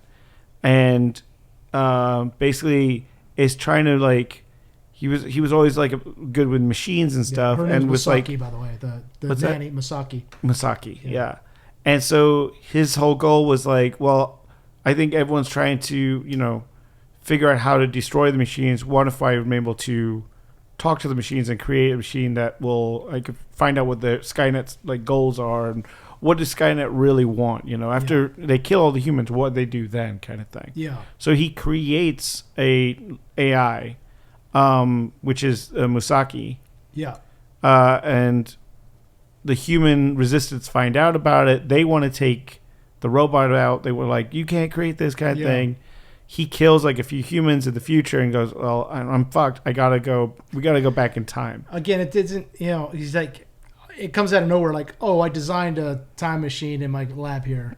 Let's go. Like, okay. So like in the Terminator series, the Resistance fought very hard to take. Right. There's a lot of time travel machines. in this one. Yeah. I was like, okay. So then they go back to 1983 in Tokyo, and he realized like, what I need to do is create an AI that will fight Skynet. So he uses Musaki's chip, the CPU, to create another AI called Kokoro. Yeah, which that was a little tripped up by the name. Mm-hmm. Which it means like heart, soul, and spirit, like because it presents mind, itself, heart, and spirit. Yeah, it's like he's in this room that's like a war hollow. Yeah, it's like a war room from X-Men. Yeah, and it constantly presents like like the danger. Yeah, danger room. Sorry. Yeah, it presents like these holographic images to him. And it always talks to him in these three separate areas. Yeah, it's three voices. It's Rosario Dawson doing all three. Yeah. Oh, okay. But it's like the three different versions of this AI, and it's the whole thing is like I don't want to teach. I don't want to give you parameters. I'm not going to give you like orders. I want you to learn for yourself. Right. So that's why he like lets her pick her own name. He lets. And it's conversations. It's constantly, but he knows he's got like 24 hours till Judgment Day. Yeah. And his whole thing is like, if I upload this Kokoro, will it defend humans or will it join Skynet? Right. So he has no idea. Yeah. And so there's that, and then of course Skynet sent in the Terminator to destroy Kokoro, and Malcolm. Yeah. So. It was interesting. I like that concept of this guy from the future. And basically they talk about time in the show of being like, every time that you go back in time, you're not going actually back in time. You're not going back to a point in your own history. You're creating a new timeline. So every time that one of these Terminators goes back, it's not like they're actually affecting their timeline. Yeah. They're creating a new branch. Right. I like that as well. Yeah. So... he's like, I don't know what the outcome will be in this because I'm not seeing my past. I'm seeing his whole new version. Well, and there was that great part where the Resistance fighter was sent back. Her name was Aiko. Aiko. Yeah, she sent back. Her people sent her back, and there's this like older woman who's like a seer. Yeah, they call her the prophet. Yeah. And she asked, before she goes back, she asked her, what's the point of me going back in time? Right. And the woman says the same thing. I don't know what's going to happen. Obviously. Right. That's she explains like you're destined for this kind of thing. And she says, but that's why we're different from the machines, because we hope for better. We hope for better. Yeah. Whereas the machines can't comprehend that. They just keep sending people back thinking it's going to change things. Right. We know it won't necessarily change our future. Right. But it'll change it'll create a probable futures. Create a different future where we're living in peace. Yeah. Which is like, okay, that's great. Yeah, it's hope for, even if you're not going to experience it. Right. You're helping other people out. You know. And I like that. Like Aiko's still like, I'm not going to see any of my friends anymore. Because they kind of do establish like she has friends and community. Yeah, and stuff, of course. She has we find out she has a son. Yeah. Who turns out to be Malcolm. Yeah. Yeah, which was like, okay, fine. Yeah, that was the big thing of like, oh yeah, that's my son that went back and I don't think she knows that he's didn't hint at it, right? That in the past she doesn't know that. Well, because that would have been from one probable timeline. Right, exactly. Because when they flash back to the future of him as a child, you see her with like the fake hand. But that wouldn't happen until she goes back in time. Right, exactly. Because she gets her hand crushed by the Terminator as well. Yeah. And in the future, we see that she has a Terminator arm. But she's like the same age. Yeah. Because I was like... Well, because she had... Because I'm like, if it's the same person but living through to the future, she would be older. Right, exactly. I didn't understand that. Yeah. See, so it's just... anime! Yeah. The animation's really good. The animation's beautiful. Yeah, beautiful it's really animation. well done. My God, it's gorgeous. Yeah. Yeah, and it's got that like Eon Flux kind of. Yeah, everyone's very like lean and tall, angular. Yeah. Was do you know if it was recorded in Japanese as well? It was. Yes. Yeah. So I wonder if the American translation might have changed up the story a bit. Maybe. So, like, if you watched it in Japanese, it might be like told specifically towards their point of view. Unfortunately, I went dubs, not subs. No, that's 8. That's fair. Hey. Yeah, me too. I did. You could always watch it a second time. Yeah. But overall, it's an interesting miniseries. I'm glad they did it, but I was hoping that we could get a different storyline from just like send somebody back to save somebody else. Right. What I was hoping, and it started off this way. There is a mission in the future. Yeah. With Aiko. Yeah. Where she's fighting the same kind of Terminator who went back in the future. It's like a T-800. Yeah, T-800.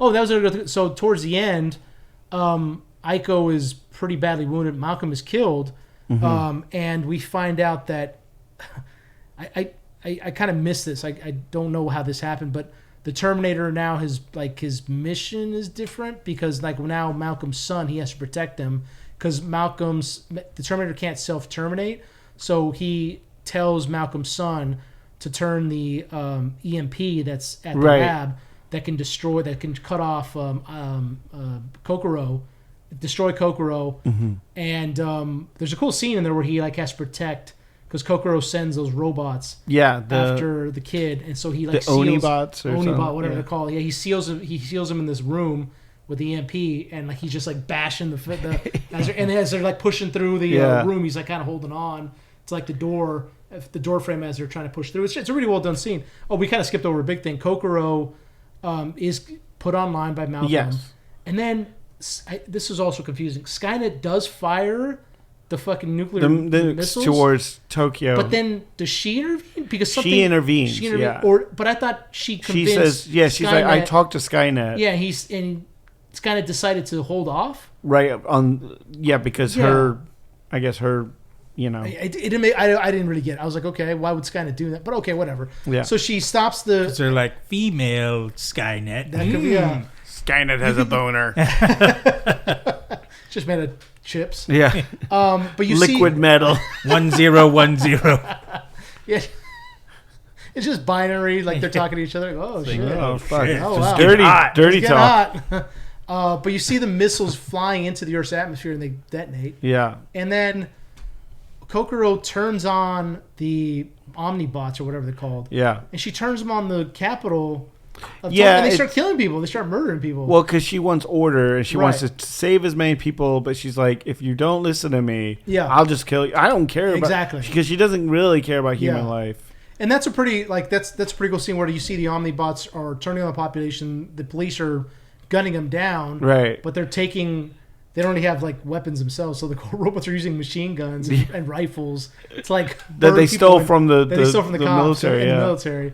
But there's a really cool scene that it's in the trailer where you see the Omnibots like marching past the car and one stops and looks at them. Yeah. And then that's when they identify Misaki as being part machine, so they leave her alone. Yeah, she's kind of invisible to them. But then did you see? I thought it was also really good what the T-800 did. Oh, is he takes a piece of one of the Omnibots and like grafts it onto himself, so that he can get through. Right, because they can. Yeah, really well done. They basically done. see him as a friendly. I really like what they do with the T-800s to show how flexible they are with like the crossbow and him being able to graft shit on himself. Right, and it's Timothy Olyphant does the voice. Right, Timothy Olyphant, but he says like 3 sentences. It was an easy day in the office, I think, for him. And just go in. Was he doing an Arnold voice? No, that would have been interesting. That would have been great. Yeah.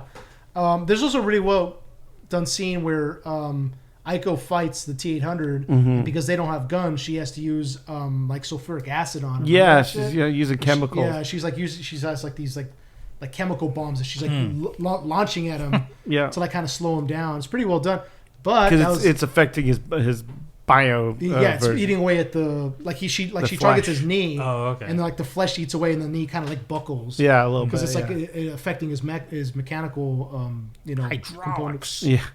But there's another part that I was like, yeah, I know the part you're talking. What's happening here? Because in the beginning, she's like kicking him, she's like throwing the bombs at him, but she's keeping her distance as much as she can, right? And she's kind of like using the environment around her to like, because and it makes sense because she's a fighter. She grew up in this like very like tough world. Right.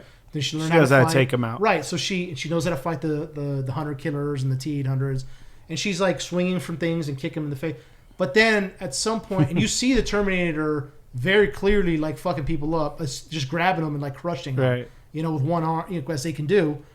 So there's a part where he's by the elevator shaft. There's an open elevator shaft, and she dives right into him, and he's like very clearly like slamming into her, pounding on her back, on her back with like his full strength in her back. And I was watching the going, she's dead. Yeah, her spine is crushed. That's it.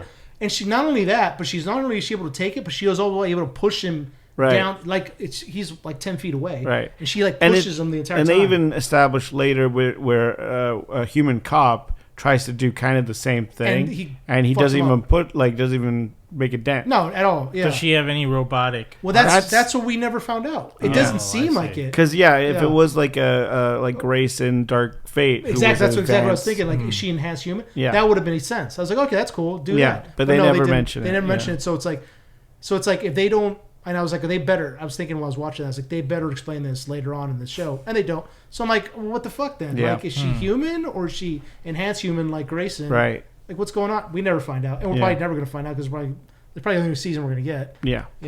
Yeah, I don't know. I mean, yet again, with Netflix, you never know the numbers with these things. Yeah. It was trending for a little bit. It was on like the top 10 or whatever, but yeah. I don't know. I was hoping that we would get a show that kind of moves away from the time travel thing. Right. Like I was hoping we would get a show like, why don't we get a show on more how they found out Salvation of thing? Or like, we're pretty much like, how did you find the time travel machine? We kind of got that a little bit in Genesis, but not as well. Like, how about it's a mission from John Connor? Let's never bring up Genesis. Yeah, exactly. Unless it's Phil Collins, so we'll talk about that. Why don't we get a story of how they found the time travel machine? Yeah. It's a mission from John Connor, and then we get most of the story is in the future. Like, how does the Resistance fight the Terminators? Right. How do they fight Skynet? I would have loved to have seen that, And then then you can get like a time travel. They find it and they got to go back in time for some reason. Yeah, or you could reverse engineer it where it's like you have a human in the modern day kind of working on theoretical time travel, right. And maybe a Terminator comes back to help him. Yeah. To then create time travel. To then I don't know. Yeah, it's a little bit of a paradox, but what they should do is John Connor is fighting a T-800 right by the time machine, and John Connor's played by Jean-Claude Van Damme. So he's like, he gives a spin kick, and he's like, kicks the Terminator into the time machine, and before he pulls the lever, he's like, I hope you like dinosaurs. And then sends it back, and then he appears in front of a T-Rex, and it comes out, it's like, T-Rex Terminator? And just, it just like holds the T-Rex, jaw open, like, But then, as he's doing that, then the meteor comes down and just kills the whole planet. It's like, and Adam Driver from 64 is there, like, whoa. Soup. I was hoping we get something like that, something more in the future, Yeah. Like, let me see that world. Yeah. Oh yeah. There's I never finished the game because it was fucking pissed me off. It was hard. The Terminator: Dawn of Fate. I know what you mean. Yeah. And that's a good game. There was a storyline that I thought was very interesting. It was like a human soldier that was a part of your group betrayed you guys, and he made an alliance with the robots, and they kind of grafted metal parts to him, so he was like, I think I remember this from the comic book in the 90s. And I was like, oh, this is really cool, because like you're trying, I forget it's like reverse Terminator, what the whole concept was to stop him, or because what his plan was, I forget what it was, but I was like, yeah, do stuff like that, like random missions in the future, like, because we never get to see, we only get glimpses of the battles. That's more like the Matrix, right? Like like resistance fighting and. Yeah, I think it would be more interesting because, like, what if it's not just robots are bad? They're bad humans too. Like, well, I mean, the one thing I did like about the show at least is they did get away from John Connor and that storyline. Like, we forget, like, there's many missions that these Terminators have. It's not just take out John Connor. It's like there's all the lieutenants and stuff that Well, we saw that in the TV show. In Sarah Connor Chronicles, which I thought was really interesting. Great show. Let me ask you, there was a scene where the kid's like working in a fast food restaurant. Yeah, and the Terminator just runs up and shoot and blasts him because he's a future lieutenant. I was like, oh, that's great. Yeah. What if you compared the two, this Zero and the Sarah Connor Chronicles? Oh, Sarah Connor's much better. Really? Okay. Because it I'm not saying this you doesn't. just like Summer Glau. Well, yeah. Well, yes. I'm not saying Sexy this Terminator. I'm not saying this doesn't have it, but Sarah Connor Chronicles had heart. You know, you felt more for the characters. None of these characters, I was like, oh my god, I hope they make it. None of it. Aiko was okay. The kids are, they're all right. But I just wasn't like invested in Hardy into the characters. Right. So, and then the Kokoro thing really was throwing me off. It was like another AI thing. It's like, it's just like, it sounds like Legion from shit. What's the latest one that came out? We just mentioned it. With Legion. Yeah, Legion. It's like the new Skynet. The latest movie that just came out. The latest. Dark Fate. Dark Fate. Yeah. Oh, that's right. They did change the name. Yeah, and I was like, come on. Yeah. Well, no, I will defend that it does make sense to change the name in the sense that we stopped Skynet in Terminator 2. And then someone else creates a new AI, but I mean, and then come on, because there's it became an app in Genesis. Because it's not the Empire; it's the First Order. Well, what's the I forget what's the name of the company Dyson works for? It's not even Skynet. It's like Miles Dyson. Yeah, no, that was Skynet that he was working for. No, it wasn't called Skynet. It was like called. It was Cyberdyne. Cyberdyne, yeah. So it's like because I forget Skynet is the software name. Yeah. And in the first film, was it called Skynet? I thought it wasn't. It was. Or he never said the name. No, he said Skynet. He says Skynet? He says okay. Skynet, yeah. Because I think that with... Skynet becomes self-aware. Mm-hmm. Well, because with... At 8 when he says the exact time and date. With the first movie leaving the arm and the chip, that actually brings forth Skynet. Skynet's developed. Yeah, and once that's deleted, once that's destroyed... There's another way that Skynet comes about, but under a different name. Because Terminator 3, it wasn't Skynet either. It was Skynet. No, it wasn't because it wasn't through Cyberdyne Systems. It wasn't through Cyberdyne, but it was Skynet. It was Skynet. Yeah, it was. I swore it wasn't called Skynet though. Pretty sure it was. But then it just delayed the. I'm pretty sure it was called Skynet. All right, all you listeners out there, comment. All you Terminator. Yeah, Terminator heads. Well, do you remember because they had the little probe hunter killer? Remember? Yeah. Well, because it made the T-100 or whatever because it was the first. It looked like the hunter killer, but smaller. Yeah. But yeah, I felt like it didn't have a name yet, like Skynet, because they were like, maybe that's just an AI or whatever, like right? That. Maybe, but I'm pretty sure it was. I don't know. I mean, though I was just thinking recently because of all the Alien Romulus and Prey and everything like that. I was like thinking, who would win in a fight between an alien, a predator, or a Terminator? A Terminator. You think Terminator would take out an alien? The alien's acid would melt the Terminator. Yeah, but I mean, he wouldn't attack it with his bare hands. He might just shoot it. Okay, well, that's with the Terminator knowing the enough prep time. Yeah, it's knowing that it has acid blood. Oh, I mean, it's prep, but I mean. But it's also a Terminator, so nothing stops it. So it would just be melting its arm off, like whatever. Well, yeah, I mean, but are we talking one alien, or is this like a horde of aliens? Or what are you saying here? Are we saying one Terminator? Yeah, one Terminator. T-800, right? T-800, a xenomorph. Versus a xenomorph. And a predator. I mean... I'd say if the Predator has its weapons, then the Predator has its weapons. Yeah, because they're always armed. Yeah, exactly. So yeah, probably because it could just go cloaked blast and then from blast. Yeah, from a distance. Yeah, that'd be awesome to see. I'm sure that's in a Dark Horse comic. Oh yeah, there's got to be. I'm sure. I know that there's a RoboCop versus Terminator. Oh yeah, I played the video game. Yeah. The they were in the comic book. It's really fucked up because you find out that RoboCop. Robotics are what the Cyberdyne or Skynet used to create the T-800. Yep. Oh, shit. I love that and part. Because he's got actual living tissue, they check the files to be like, how do we transfer? And that's how we got the Terminators. I remember reading it as a kid. Fucks your head Fuck me up. Yeah. And as a kid, I was 12 when I read it. I was like, no way. Yeah. Oh my god. Because RoboCop's he's on ice, right? Yeah. And then it's so what if such a good comic? It's a good comic. I want to read it again. Yeah. What if Skynet based the look of their T-800 off one of the most decorated soldiers, and that's Arnold's character from Predator? There you go. And then that's why he's like, so then he comes across himself. He's like, who the fuck are you? And he's like, I be you. and it's just like the Predator has like the drop down things of what to say. Yeah. Fuck you, asshole. Yeah. Versus the Terminator's drop down thing. He's like, fuck you, asshole. But there was also a Predator versus Batman comic. Yeah. So good. That was very so good. He's got that like armored suit to fight. Yeah. Because he gets fucked up. Really he gets real fucked. The first encounter. Yeah. Oh, it's so good. See, Batman needs prep time. Yeah. Yep, he does. Batman, Predator, Xenomorph, Terminator. Batman won. Batman won. He would win. Oh, man.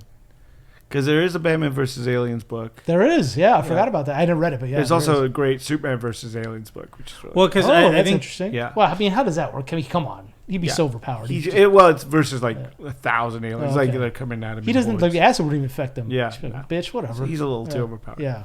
Well, I mean, you put him in the right circumstances, it's gonna, you know. Like if he's not near, caked in. Speaking of which, Kryptonite, the Yellow Sun or not? Yeah, Avengers versus Aliens just dropped the comic book. Oh, interesting. And it's really good. Really? Yeah. Okay. So it's set. It's a very much a what if book, but it's like set 30 years in the future.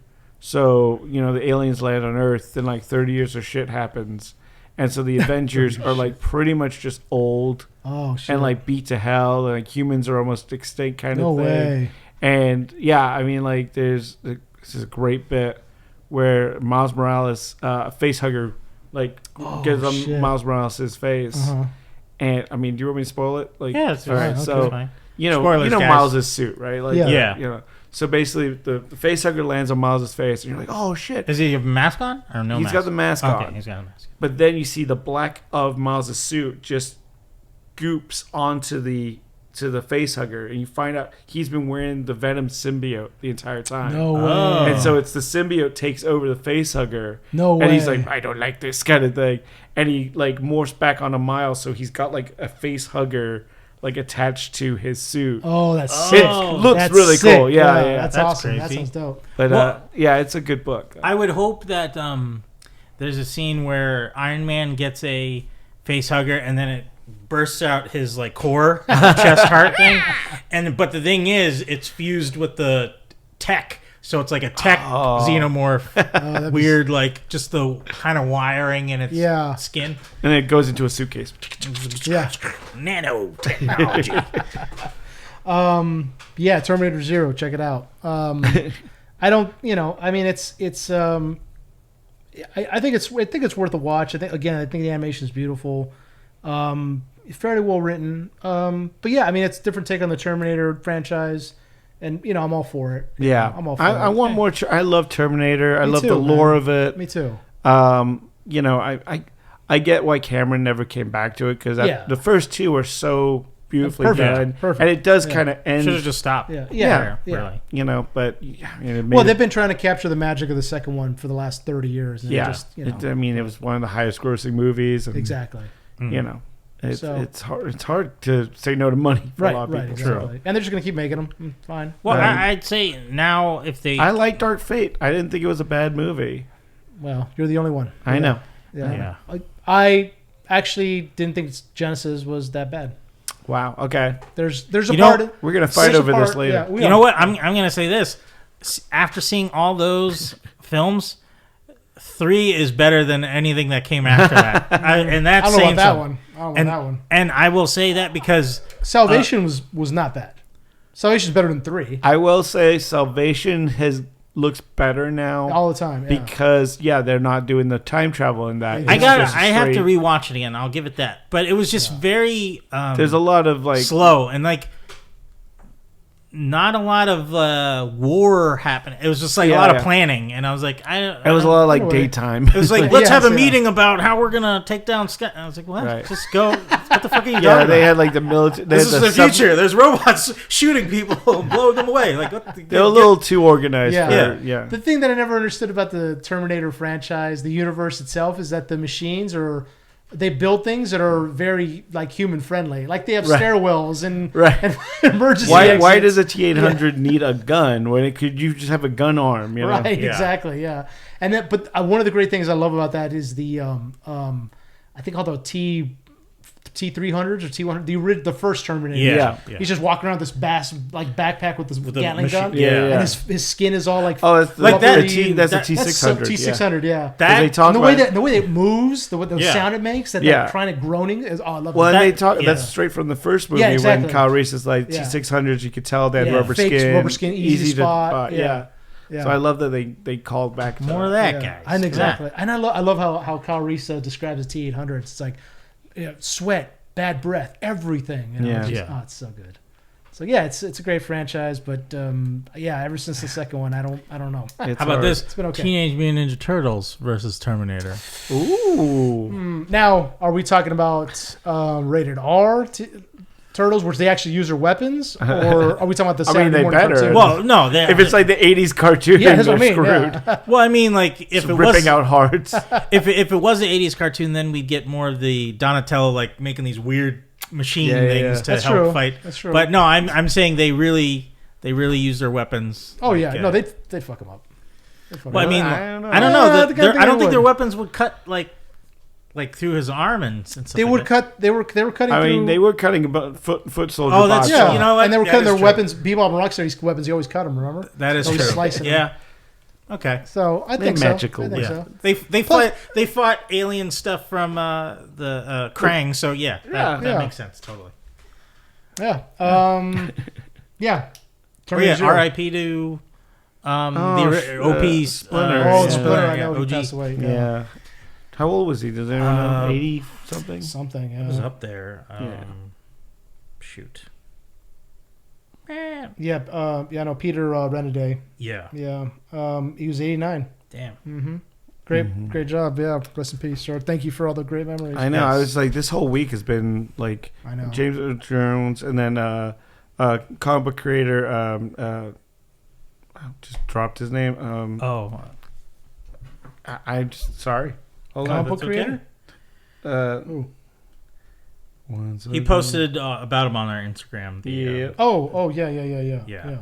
Yeah. But I will say, not disregarding the comic book artists here, but with James Earl Jones and then Splinter, and it's like we need one more because it always comes in threes. We're gonna get another. Well, no, but I'm saying a father figure type of character. Don't say that. I hope not. I'm not hoping it, but it's just weirdly enough. I know. People. Sorry, I just wanted to say John Cassaday. Cassaday. Well, he died at 53. Yeah. What an amazing artist. I loved his artwork and the Planetary series back in the early 2000s. It was a DC book, and then he did the whole Astonishing X-Men run in the mid 2000s. And did work on Captain America and the latest Star Wars books were all pretty much him. Did you ever get to meet him at a con? I did not. No. I wish I did, but no, fantastic work. So like 53 is way too young. Yeah, no. I know. Yeah, it's just thank you for the great work, sir. Thank you. And so, Terminator Zero, check it out. We're also, speaking of another animated series, we're also watching Batman The Caped Crusader on Amazon. Yeah. I know you're probably the second. I'm ready to gush on the second biggest Batman fan here after me. Wow, guys. Nice. Watson. Chad's like a chopped liver over here. No, I mean. Yeah, what do you guys think? No, I haven't watched yet. So you haven't watched it? That just proves. What a fan! Jesus Christ! Well, no, it's something I hold against Bruce Timm. It's not. Well, no, it's just like sometimes the liberties he takes. I'm not a big the fiasco with Killing Joke. I just didn't, there was just some choices there. I was like, come on, man. The animated one, right? Yeah. It was like, what is it? The Batman and Batgirl having sex on the rooftop sex. Yeah. And then Joker. It felt like because they had that rated R rating, they were like, oh, we get to. They also had to pad it because it's just there's just not enough material. No, if you read that book, it's very 40 pages. Yeah. But with him stating, Joker visits hookers all the time, I'm like, what? That doesn't make sense. Very strange. So, I know. I love the poontang. Yeah. Oh, which by the way, we need to just really quickly. So a lot of people were upset that for Crisis of Infinite Earths, which is the last recording that Kevin Conroy did as Batman. Mm-hmm. Yeah. You know, they released a clip and it wasn't Mark Hamill's Joker. It was someone else's voice. And everyone was like, oh, what a shame they didn't get to work together. Mark Hamill is in the final product. Okay. So the clip that was released was like a temp track that they had. And then Mark Hamill was credited to be on it. And everyone was like, well, where's Hamill? You know? And it's like, no, the clip, whoever released the clip fucked up and released the clip with the temp track. So that's So the final scene that Kevin Conroy does as Batman is Batman versus Mark Hamill's Joker. Oh, nice. Yeah. That's good to know. Yeah. So I saw that and I was like, that somehow feels better. Yeah. You know? Yeah.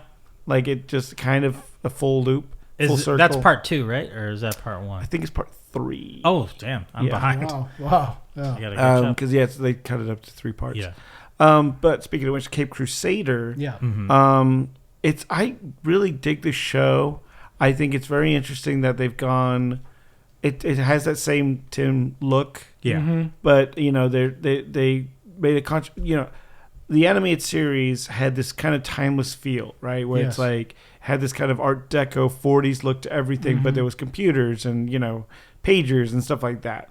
And this is like very much set in the 40s. Like it's very much of the time. Well. To some extent. Yeah. Does Batman still have his gun? No gun on Batman. No. But it's very much like he has a very, like if you read the comics, the early issues of Batman, like his relationship with Alfred is not like the parent, kid relationship that we see later on.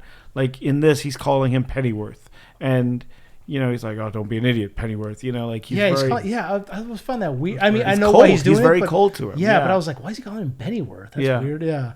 And then, it's a very low tech world, and like they do things like they take a lot of the cases from the early books. Like they have Clayface, but he's not the mud monster Clayface. He's very much the early 40s version of Clayface, which was a guy in a clay mask who was killing people. How old is Batman in this? Like, is he 20s? Or no, 20s? I'd say maybe late 20s. Okay. He's a little... So he's been Batman for a bit? No, I think they say he's been around for like 2 years. Oh, okay. So very much like, early days of Batman. Because, they're still like... The cops don't trust him, stuff like that. Like Commissioner Gordon doesn't like him. Okay. But obviously they've had to progress some characters. Like there's women. Montoya is part of the Force. Yeah. Right. And is an opening lesbian. Yeah. Like they have girls go on dates on the show, which of course in the 40s would not have happened. Right. You're right. Yeah. So it's kind of like a more idolized version of the 40s, if you will. But characters like Harley Quinn is on the show. No Joker though. Yeah, which was and it's a Harley Quinn who's more of a. It's a very interesting take because she's kind of Harley Quinn in name only versus the one we know. This is more of a methodical manipulator, like more like Hugo Strange. Really? Yeah. Oh, they're taking her doctor. She's very much like an evil psychiatrist. Okay. Interesting. So it seems like it's based more on the Batman TV serial of the 1940s. Yes, absolutely. Which was Lewis Wilson was the actor who played him, who looks like a street brawler kind of guy. Yeah, have you ever seen a picture of Lewis Wilson? Yeah. Back then, like being in superhero shape was not a thing. Not a thing. Everyone had dad bod. And also, I realized that they also used his costume, like the costume from like and I love how they did that. They went back to like the very first time that Batman was on screen. Doesn't he have pink gloves, like the purple gloves? He doesn't have the purple gloves in not the purple show. gloves. Oh, okay. Yeah. But it's short gloves. Yeah. Very much just like regular gloves, no scalps. Yeah. So and like I'm showing a picture of Lewis Wilson's costume from the 1940 serial. So if just Google that Lewis Wilson serial costume. And you can see how it's in this costume is very much influenced by that, which I was great. I was like, holy shit, because like the serial very rarely gets any kind of like attention. Yeah, exactly. But it's still, but like you were saying, it was a dark Batman. Yeah, who was like I'm just gonna beat the hell out of whoever's in my way. I'm just gonna get it done because I'm justice. Yeah. So and I think in the original. He doesn't do it in this, but in the original comics, you have to kill people. Yeah. So it was, it happened. Or they would fall to their death, and he'd be like, well. Because he dropped that guy was a bad guy anyway. Yeah. He wouldn't go out of his way to save anyone. Yeah. And this is, it's interesting. We've got characters in this that we haven't seen in animation before, like that Gentleman Ghost, shows up in one of the episodes. Yeah. Penguin's a woman as well. Yeah. They make Penguin a female gangster. She's a singer, but she's also... Yeah, she's like a lounge singer. Yeah, and she has like these... Well, she had sons that were... Yeah. Criminals. Yeah, they were kind of her goons were her three sons. So it's pretty much Scrooge McDuck, where the get me that turkey sandwich. The Beagles, the Beagle Boys. Beagle Boys, kind of, Pretty much, in a way. Yeah. So that's the first episode is Penguin. Yeah. Penguin, yeah. Penguin. Oh, really? Yeah. Whatever. And I don't think you needed to change the sex of Penguin on. It didn't really make a difference. It's just I don't know why they did, but whatever. It doesn't really do anything. No. Is she like which version of Penguin? Is it more human or more like? She's more human. Much more human. Yeah, okay. Yeah. Because and like, does this one know martial arts? No, not really. No, she's more of a. No one really does know martial arts. No, she relies more on her underlings to do fighting. Even like Batman's not really martial arting. Yeah, he's just a brawler. Really? This is very much like if it was the 40s, martial arts. Okay. Which again, it's heavily influenced by the 1940s series. Yeah. Which there wasn't any martial arts back. There was just some punch you in the face. Yeah, very Adam West. Yeah. Okay. The closest martial art they had back then was boxing. Yeah. Okay. That's what it is. Gotcha. Although he does throw kicks. Yeah. But then there was a Clayface type of it was the original Clayface, yeah. Basil Carlo, exactly. So I was that's based on the original comic book, right. That was like the first look at Clayface. Yeah, when I looked it up later on, I was like, oh, okay, I'd forgotten that there was an original Clayface. Yeah, so it's definitely like if you were a kid in the 40s, and this is like one of those like hard boiled like detective noir. Style type of like shows, right? Which is interesting. Yeah. Now, is it more? It's different for sure. Yeah. Is it more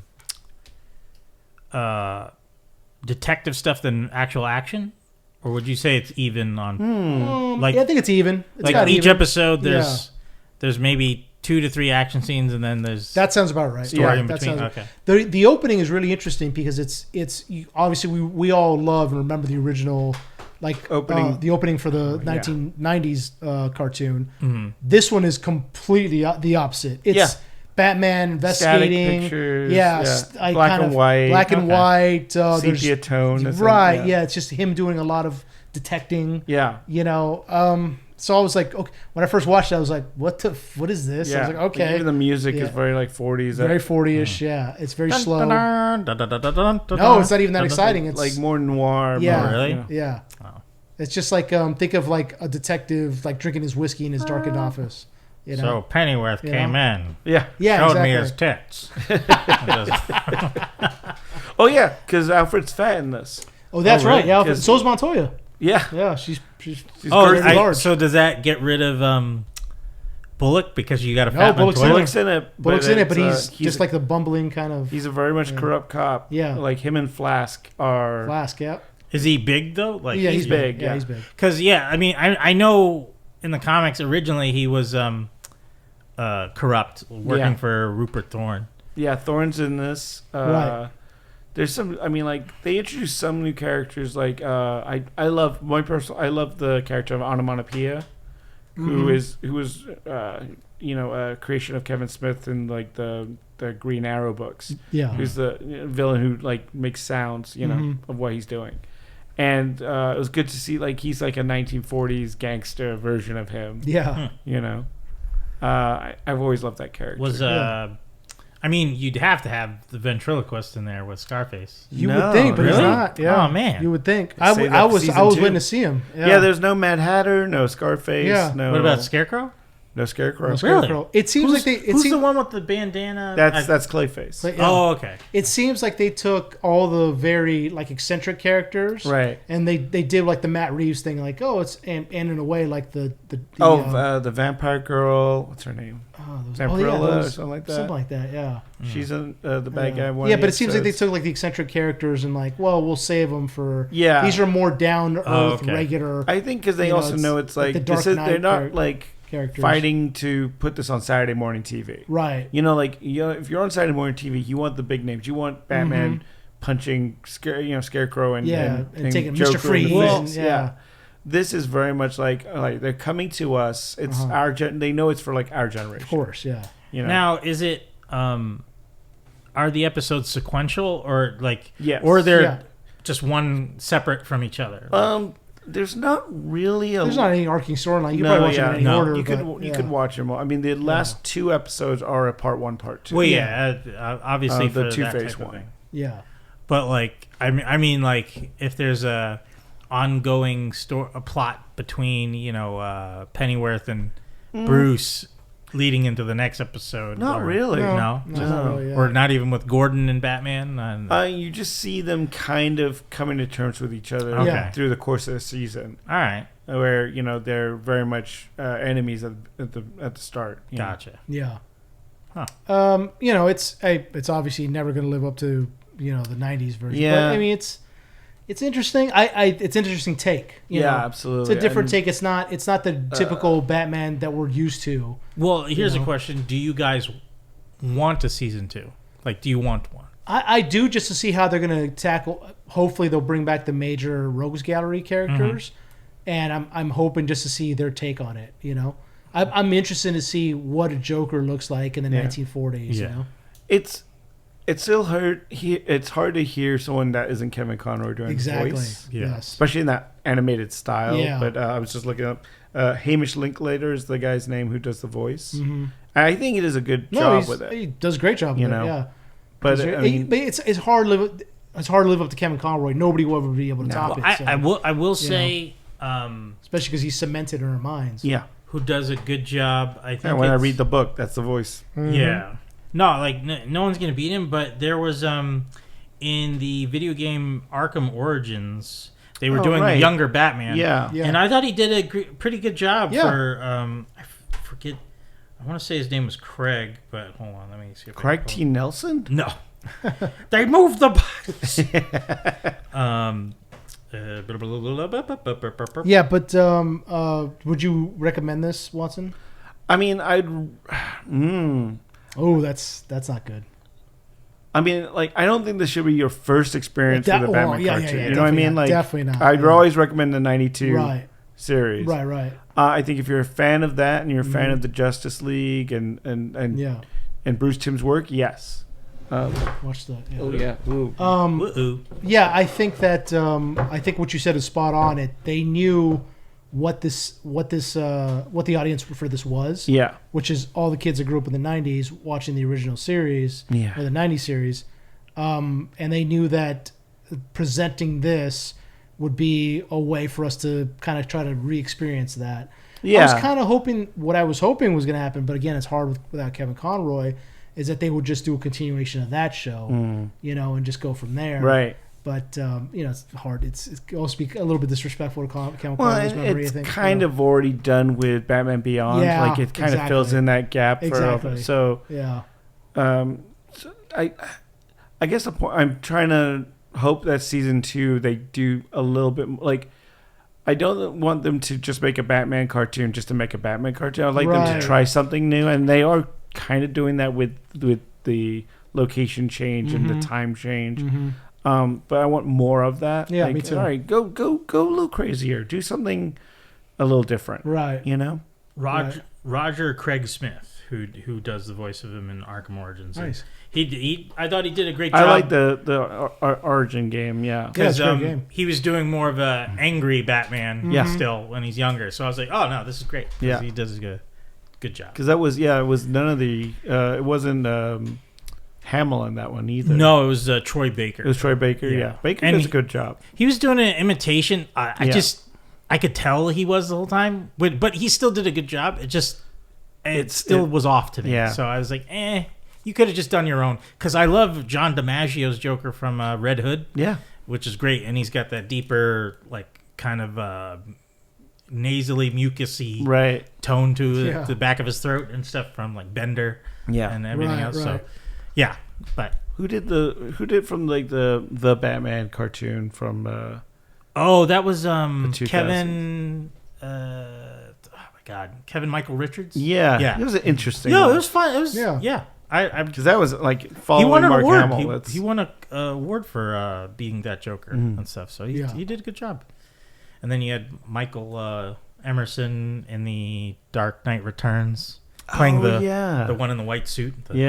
Maybe kill me now. Crazier. How disappointing. Yeah. It's interesting with that character. Like there's so many variations of like versions of that character you can do. Yeah. Mm-hmm. You know, like you could just do it really subtle like that and creepy, or you could just go big. Yeah. And all that works. I even like except for if you do a musical with Lady Gaga. Oh, yeah. I don't think it's a musical. It's probably not going to be good. It's not getting good reviews right now.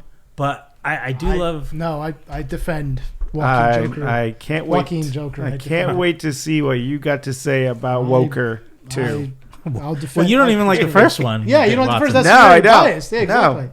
All right, exactly. That's why. I'll take it to my grave. It's terrible. No, you know what? No, it's not. I would love it if you actually love the second one. Yeah. Like the music is great. It's so good.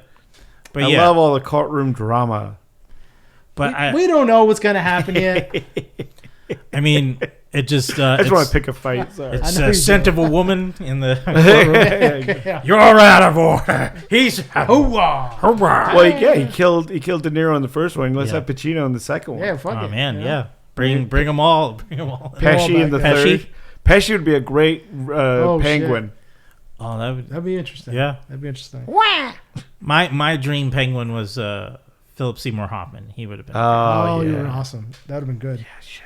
Batman Caped Crusader. I mean, check it out if you're a fan of the animated series. It's not terrible, but it's only 8 episodes. Yeah, 8 episodes. It's pretty easy digestible. Yeah, and if you're not a fan of it, just hum the '90s theme while you're watching it. Just rewatch the '90s. Yeah, I mean, there's that too. Yeah.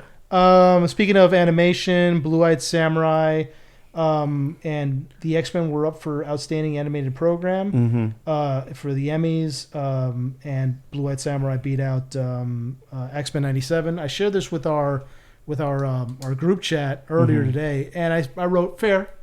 Yeah. Now, do you think all the controversy with X-Men '97 kind of killed its chances? Nah, I don't think so. Because then that showrunner would have to have gone. I don't think that was it. I think that Blue-Eyed Samurai was just a much tighter series in general. The way it was written, the pacing of it, the voice acting. They just announced season 2, right? Yeah. This probably helped. I think it was just. I mean, I hate to say that X-Men '97 I loved, which was probably far one of the most amazing things we've ever gotten of the 21st century. But Blue-Eyed Samurai was just really good. Well, it's a deeper story. But that's what I mean. And that's why I won. But I also think though, because like if you think about it. When X-Men '97, you're hearing about it from everywhere and everybody. Right. But Blue-Eyed Samurai, I didn't hear a peep from most people. It didn't so it's really weird. affect the culture, Yeah, so... Yeah. I mean, it's harder for things to do that now. Yeah. I mean, hopefully now it's getting more views. No, I would hope that with people the win, are interested. Right. Yeah, But I mean, everybody that watched it was like, this is an amazing show. Yeah. Which it was. I mean, I love Anyone... I don't think there was... Yeah, I mean, versus like... X-Men '97's marketing budget. Yeah. That was posters everywhere. Yeah. Right. I mean, there was X-Men '97 T-shirts at Target. Yeah. Toys. All that stuff. I mean, it's much more relatable to people in general. Anyway, because Blue-Eyed Samurai didn't really get much. Yeah. I mean, it's a new thing. It's its own thing, so it's hard to market. X-Men already has a built-in audience. Yeah. It's X-Men '97 already has a built-in audience. So it's much easier just to get out there. Not diminishing Blue-Eyed Samurai at all because it's amazing. Yeah. But like a lot of, or I've noticed that a lot of more Asian love for, or like I mean like movies and and different shows, they're getting more prominence in the industry. So it's like it's not like they were just handed it because like, oh, this is a full Asian cast of definitely not. No, but I think it was just like it was well earned, very well earned. Yeah. And the music is amazing in it. Yeah, the original music. Yeah, no, but I'm just like also super like a win over superhero stuff. Right. It's just like an easier win too. It's like no, this has more prestige, more culture, to it. More, it's just more. There's more of an importance to it. Kind of like Shogun as well. Yeah, like Shogun, agreed. Killing it because of it got 14 awards in the Emmys. Wild, like for an FX series. Great. I mean, it's a great show. It's a great show. It's great. Yes. Oh my god. Yeah. And again, one of the greatest things that's been done in this century. Yeah, give it its flowers for sure. I pulled up all the list of awards it won with best casting for a drama, best cinematography, best guest actor in a drama for Nestor Carbonell. Oh yeah. Best main title design. Best period costumes. Yeah. Best period fantasy hairstyling. Best period fantasy makeup. A lot of top knots. Yeah.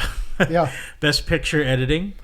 Best production design. Best prosthetic makeup. Best sound editing. Best sound mixing. Best special visual effects. And best stunt performance. So all those well earned because very well much earned. Even because I don't know how much was on a green screen in that show. I couldn't really tell. I don't think much, man. I think a lot of it was filmed on obviously location. when they do the boat shots, the boats, obviously, the boat shots, but also the scape of the city because I don't think that was an actual. They didn't build it all the way. Yeah. It's probably partial sets. Yeah, probably the coastline and then some green screen. Some green screen behind it. But same way Game of Thrones does it. Yeah. Or unless they went practical and did matte painting, which is a lost art. Were they up against House of the Dragon, or is that because it's a miniseries that it won so many? I think that's because it's a miniseries. I don't think they're in the same category. Yeah. But I mean, it is getting a second season, or at least. How does that work? Because it just did how Shogun got his groove back. Well, I guess it's continuing the story of. The pilot.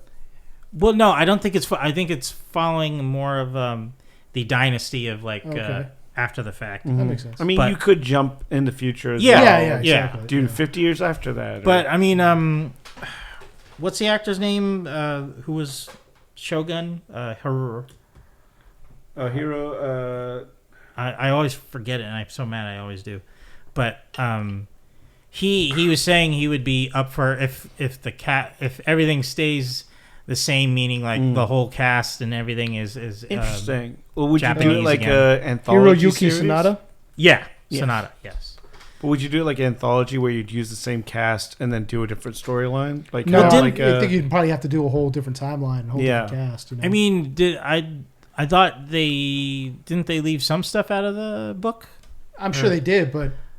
Oh no, they must have. It's a very so I think book, they can cover some of the other stories or plot in there. But I don't know. I mean, but I mean, I'd say any time. I mean, like any period. Yet again, I like the fact that they put it all out there. Yeah, one miniseries, boom, there it is. True. Exactly. Like now it's like, oh shit, we got a season 2. Like where we go with this? Right, exactly. It's not like we have to answer all these questions. Mm-hmm. Yeah, no, that's always better because when they're following, they're just going to be the one book, part 1 and 2. Then it's like, okay, well, we know what's going to happen. Now we don't know where. It was like Dune Part 1, where they had no idea if they even were going to get a Dune Part 2. Yeah. And I was like, that's a ballsy move. Yeah. Yep. Do half the book. And Denis, he just mentioned that they're working on the script for 3 right now. Yeah. Part 3. I think he said he's going to do something before then, though. Oh, really? I think so. There's the Dune show coming out soon. On HBO, yeah. Oh, yeah. Which is set. I didn't forget. Way before. Yeah, it's like 1,000 years before. Yeah. It's about the sisters. What's her name? The Night Sisters. No, not Night Sisters. Sorry, that's Acolyte. Actually, I forgot their name. Yeah. The Jesuit. Bene Gesserit. Yeah. Bene Gesserit. Yeah. And they're implanting the lore the idea of the Gaib. Yeah. Gaib. Azal Gaib. So and then moving on to, because we're getting closer to Halloween, Universal just dropped the trailer for the new Wolfman movie. Not a lot. You're not seeing a lot in the trailer. No. You're just getting a vibe of it. You're getting like a very... Which is great, because I hate it when they reveal everything. Right. And this is the same director who did The Invisible Man, which was a huge hit. Yeah, great movie. And like a reinvention of that character. Oh, yeah. And, he's been quoted say this is his version of the Wolfman. It's more visceral. It's not like the Benicio del Toro version, which was very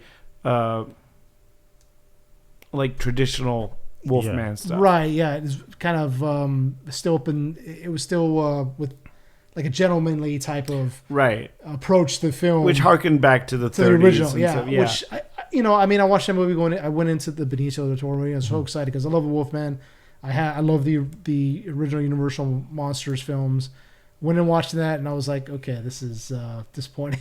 Well, hey, it wasn't. The one thing that bugged me about that was they did all the makeup effects practically. Yeah. And then went completely over it with CGI. Exactly. Yes. Because it was Richard Baker. No. Rick Baker. Rick Baker, who did all the prosthetics. Yeah. So he's like famous for doing it. Oh yeah. And he was pissed because they were like, I would be too. Yeah, and it was the same thing with the Thing movie back in that day. The prequel, yeah. They made it all that practical, and then they just went over it with CGI because they were like, people like CGI, and it's like, no. Yeah, I'm so tired of that. I haven't seen the Benicio del Toro one, but I keep hearing to watch the director's cut version of it because it's better. Oh, okay. Supposedly is better. Is it? Yeah. Okay. So I do want to check that out, but the road to Universal's Dark Universe, it's happening. It's sure, one day. Well, I mean, I really, I get it. I get you want to connect a lot of these characters, but you don't have to. You can keep them separate. Exactly. Yeah. Because, hey, if you are going to connect that new Invisible Man movie, I'd like to see how you do it. But really, on its own, it's a good movie. You don't need to. Right. Just leave it alone. You could do multiple versions of an Invisible Man. Other than being the same director, I don't think they are connecting these movies. Yeah, no, because you have two Frankenstein films coming out. Right. Yeah, exactly, yeah. So it's just like... if Wolfman makes a killing... Yeah. Pun intended. Like, maybe they will be like, guess what? Dark Universe is back, baby. Well, they're making a land, too, aren't they? They're making a Dark Universe land for Universal. Yeah, they are. In Orlando? Or in Orlando, yeah. So, Well, but what's the... what do you call it? That one that we saw, the Demeter. Wasn't that like supposedly? The Voyage of the Last Voyage of the Demeter. Was that supposedly part of the Dark Universe? I don't think it was. I think it was just its own standalone. I don't even think that was Universal, right? No, I don't think it was. It's just it's. Oh, true. Yeah, I don't think it was Universal. Public domain. Oh no, I do believe it was Universal actually. Huh. Yeah, but I like that they went with that because let me see here. Because Eggers. No, it was DreamWorks. Yeah. Oh, it was DreamWorks. No, it was distributed by DreamWorks Universal. is through Universal. Yeah. So because isn't Eggers Nosferatu A24 not through That's Universal? A24. Yeah. Is Nosferatu Universal? No. Though no. Okay. It's its own. That was That was because the Nosferatu came about because they couldn't get the rights to Bram Stoker's Dracula, so they made that original one. Yeah. Okay. That's why it's Count Olaf and not Dracula. Yeah. But I mean, I like Last Voyage of the Meter. I don't think the film was great. And again, they went with another CGI monster. Like, oh my god, get the fuck out of here. But I didn't think it was a terrible film, and I really liked that. I like the concept of it. The concept of it was interesting, and the set they built like this entire boat ship. Yeah, I was like, wow, that's outstanding. Well, why did you do that for the creature as well? But probably blew all their budget on the set. But, unfortunately, because that the whole idea of it of like what is in like 3 pages or not even not even it's like a paragraph, right? What does that mean? What happened to that crew? Right. Like I love that idea because I remember watching that Bram Stoker's Dracula, right? The one with Keanu Gary Reeves, Gary Oldman, and it's just it's like a sentence, and you see the ship coming in, and everybody's dead on it. I remember being terrified by that concept when I was a kid. Like, imagine being stuck on the ship in the middle of the ocean. There's a wooden vessel with no radios, no propulsion whatsoever except for the wind, and there's this thing, everything's this thing eating you. It was great. I loved it. Yeah. So I'm gonna go check out this Wolfman movie because It's a Universal Monsters pick, so I'm going to check it out. Yeah, I'm a little worried because I'm definitely worried. Yeah, it's getting dropped in January, which is never a good sign. Mm-hmm. I don't know when The Invisible Man came out. I want to check that. I want to say that was it feels like that was a summer film. I will say though, I believe of the new Halloween series, it was dropped in January, February, and it did surprisingly very well. Mm-hmm. So it was February 24th. So The Invisible Man. Yeah. So I think it made good money. So. Yeah. So I mean, it's a possibility. They might be like, this might be the sweet spot for them. I don't know, because January is normally the dumping ground. Yeah, exactly. They're probably testing the waters. Yeah, and they dropped the last Scream movie in January, which is Scream. It's been a thing, like horror movies being dropped then, which is weird. Yeah, because I mean we're getting close to Halloween, and is anything coming out? No, I don't think so. Which is weird. It's like why wouldn't they drop it now? Right. Well, I forget who I was talking to, or if it was all of us talking to the person, but they were saying why a lot of horror movies are dropped in like July, August, so the costumes can be ready for October. Yeah. So I was like, oh yeah, that makes sense. But like the fact that now some of these are being dropped in January, February, but maybe that gives more time for costume. I don't know, but it's so far away compared to now. Yeah, because I mean, like I think even like Megan was dropped like February kind of thing, and because everyone was like, "Oh, this is going to be the one that everyone's going to be dressed up as," but by the time Halloween came up, everyone was just dressed as Barbie and Ken. Yeah. I guess we're getting Smile 2. Oh yeah. This Halloween. That's true. That's true. You said you hated that movie, right? I just yeah. The creepy smile. And I was like, all right. Yeah. It was I think it was the creature at the end was like this massive thing, and I was like, okay, that looks kind of dumb. Yeah. I mean, I like the way it kind of came out the mouth and everything, which was kind of neat. But. The in the new trailer, there's always this one scene of this guy, like they're at a gala dinner or something like this, and the guy in a suit just stands up and looks directly at her.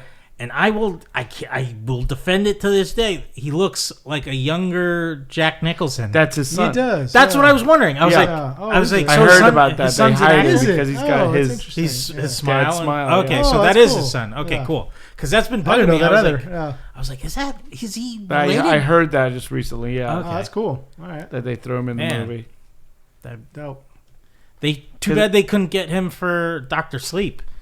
Right. You would think, for... But, I mean, like, what's his name did Elliot from E.T. did a great job as a man. He's great. So regardless. He's great, but I would just say, though, but he could have just stood it, because he didn't really speak too much, or he said, like, one or two lines. So I think, his son would have been perfect to play him, to play his dad. That's a great scene, anyway. That Dr. Sleep scene. Yeah. He's confronting his dad. Yeah. It's like a man tries to do what he can.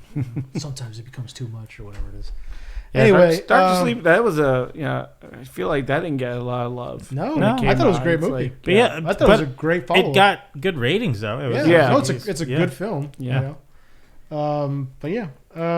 So, yeah, do you guys have anything else? We pretty much went through our list here. Yeah. And but yeah, well, next time we have a guest coming on. We should have Miracle Lori coming on and talking. We'll be talking all things sci-fi and the fun. Miracle Lori was on Dollhouse. On the Joss Whedon series Dollhouse. So. Yeah. Nice. Yeah. Nice. She got to work with the Dollhouse. The main actress. Eliza Dushku, yeah. And we can talk. We'll talk that. And we'll talk. I'm gonna be so excited because, like, oh my god, she did a western with Val Kilmer. That's right. So we can get some stories out of that. Cool. She basically was like, anything you want to talk about on my IMDb, and awesome. I'm like, we're gonna. We're definitely going to do some research. Yeah. Definitely going to. Awesome. Cool. All right, that concludes our episode here. Chad, you want to take us out? Yes. Thank you guys again for watching. Not watching. What am I saying? Christ. Listening. Take two. It's late.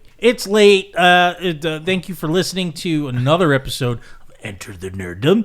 And if you aren't already, I don't know how many times I gotta say it, but I'll say it anyway. Like, subscribe, follow us on Instagram, Twitter, YouTube. We're still working on the... we got content coming, baby. Content coming there. Yeah, we got a lot of footage from the RPG game. Yeah. So I don't even know how to tackle that. Yeah.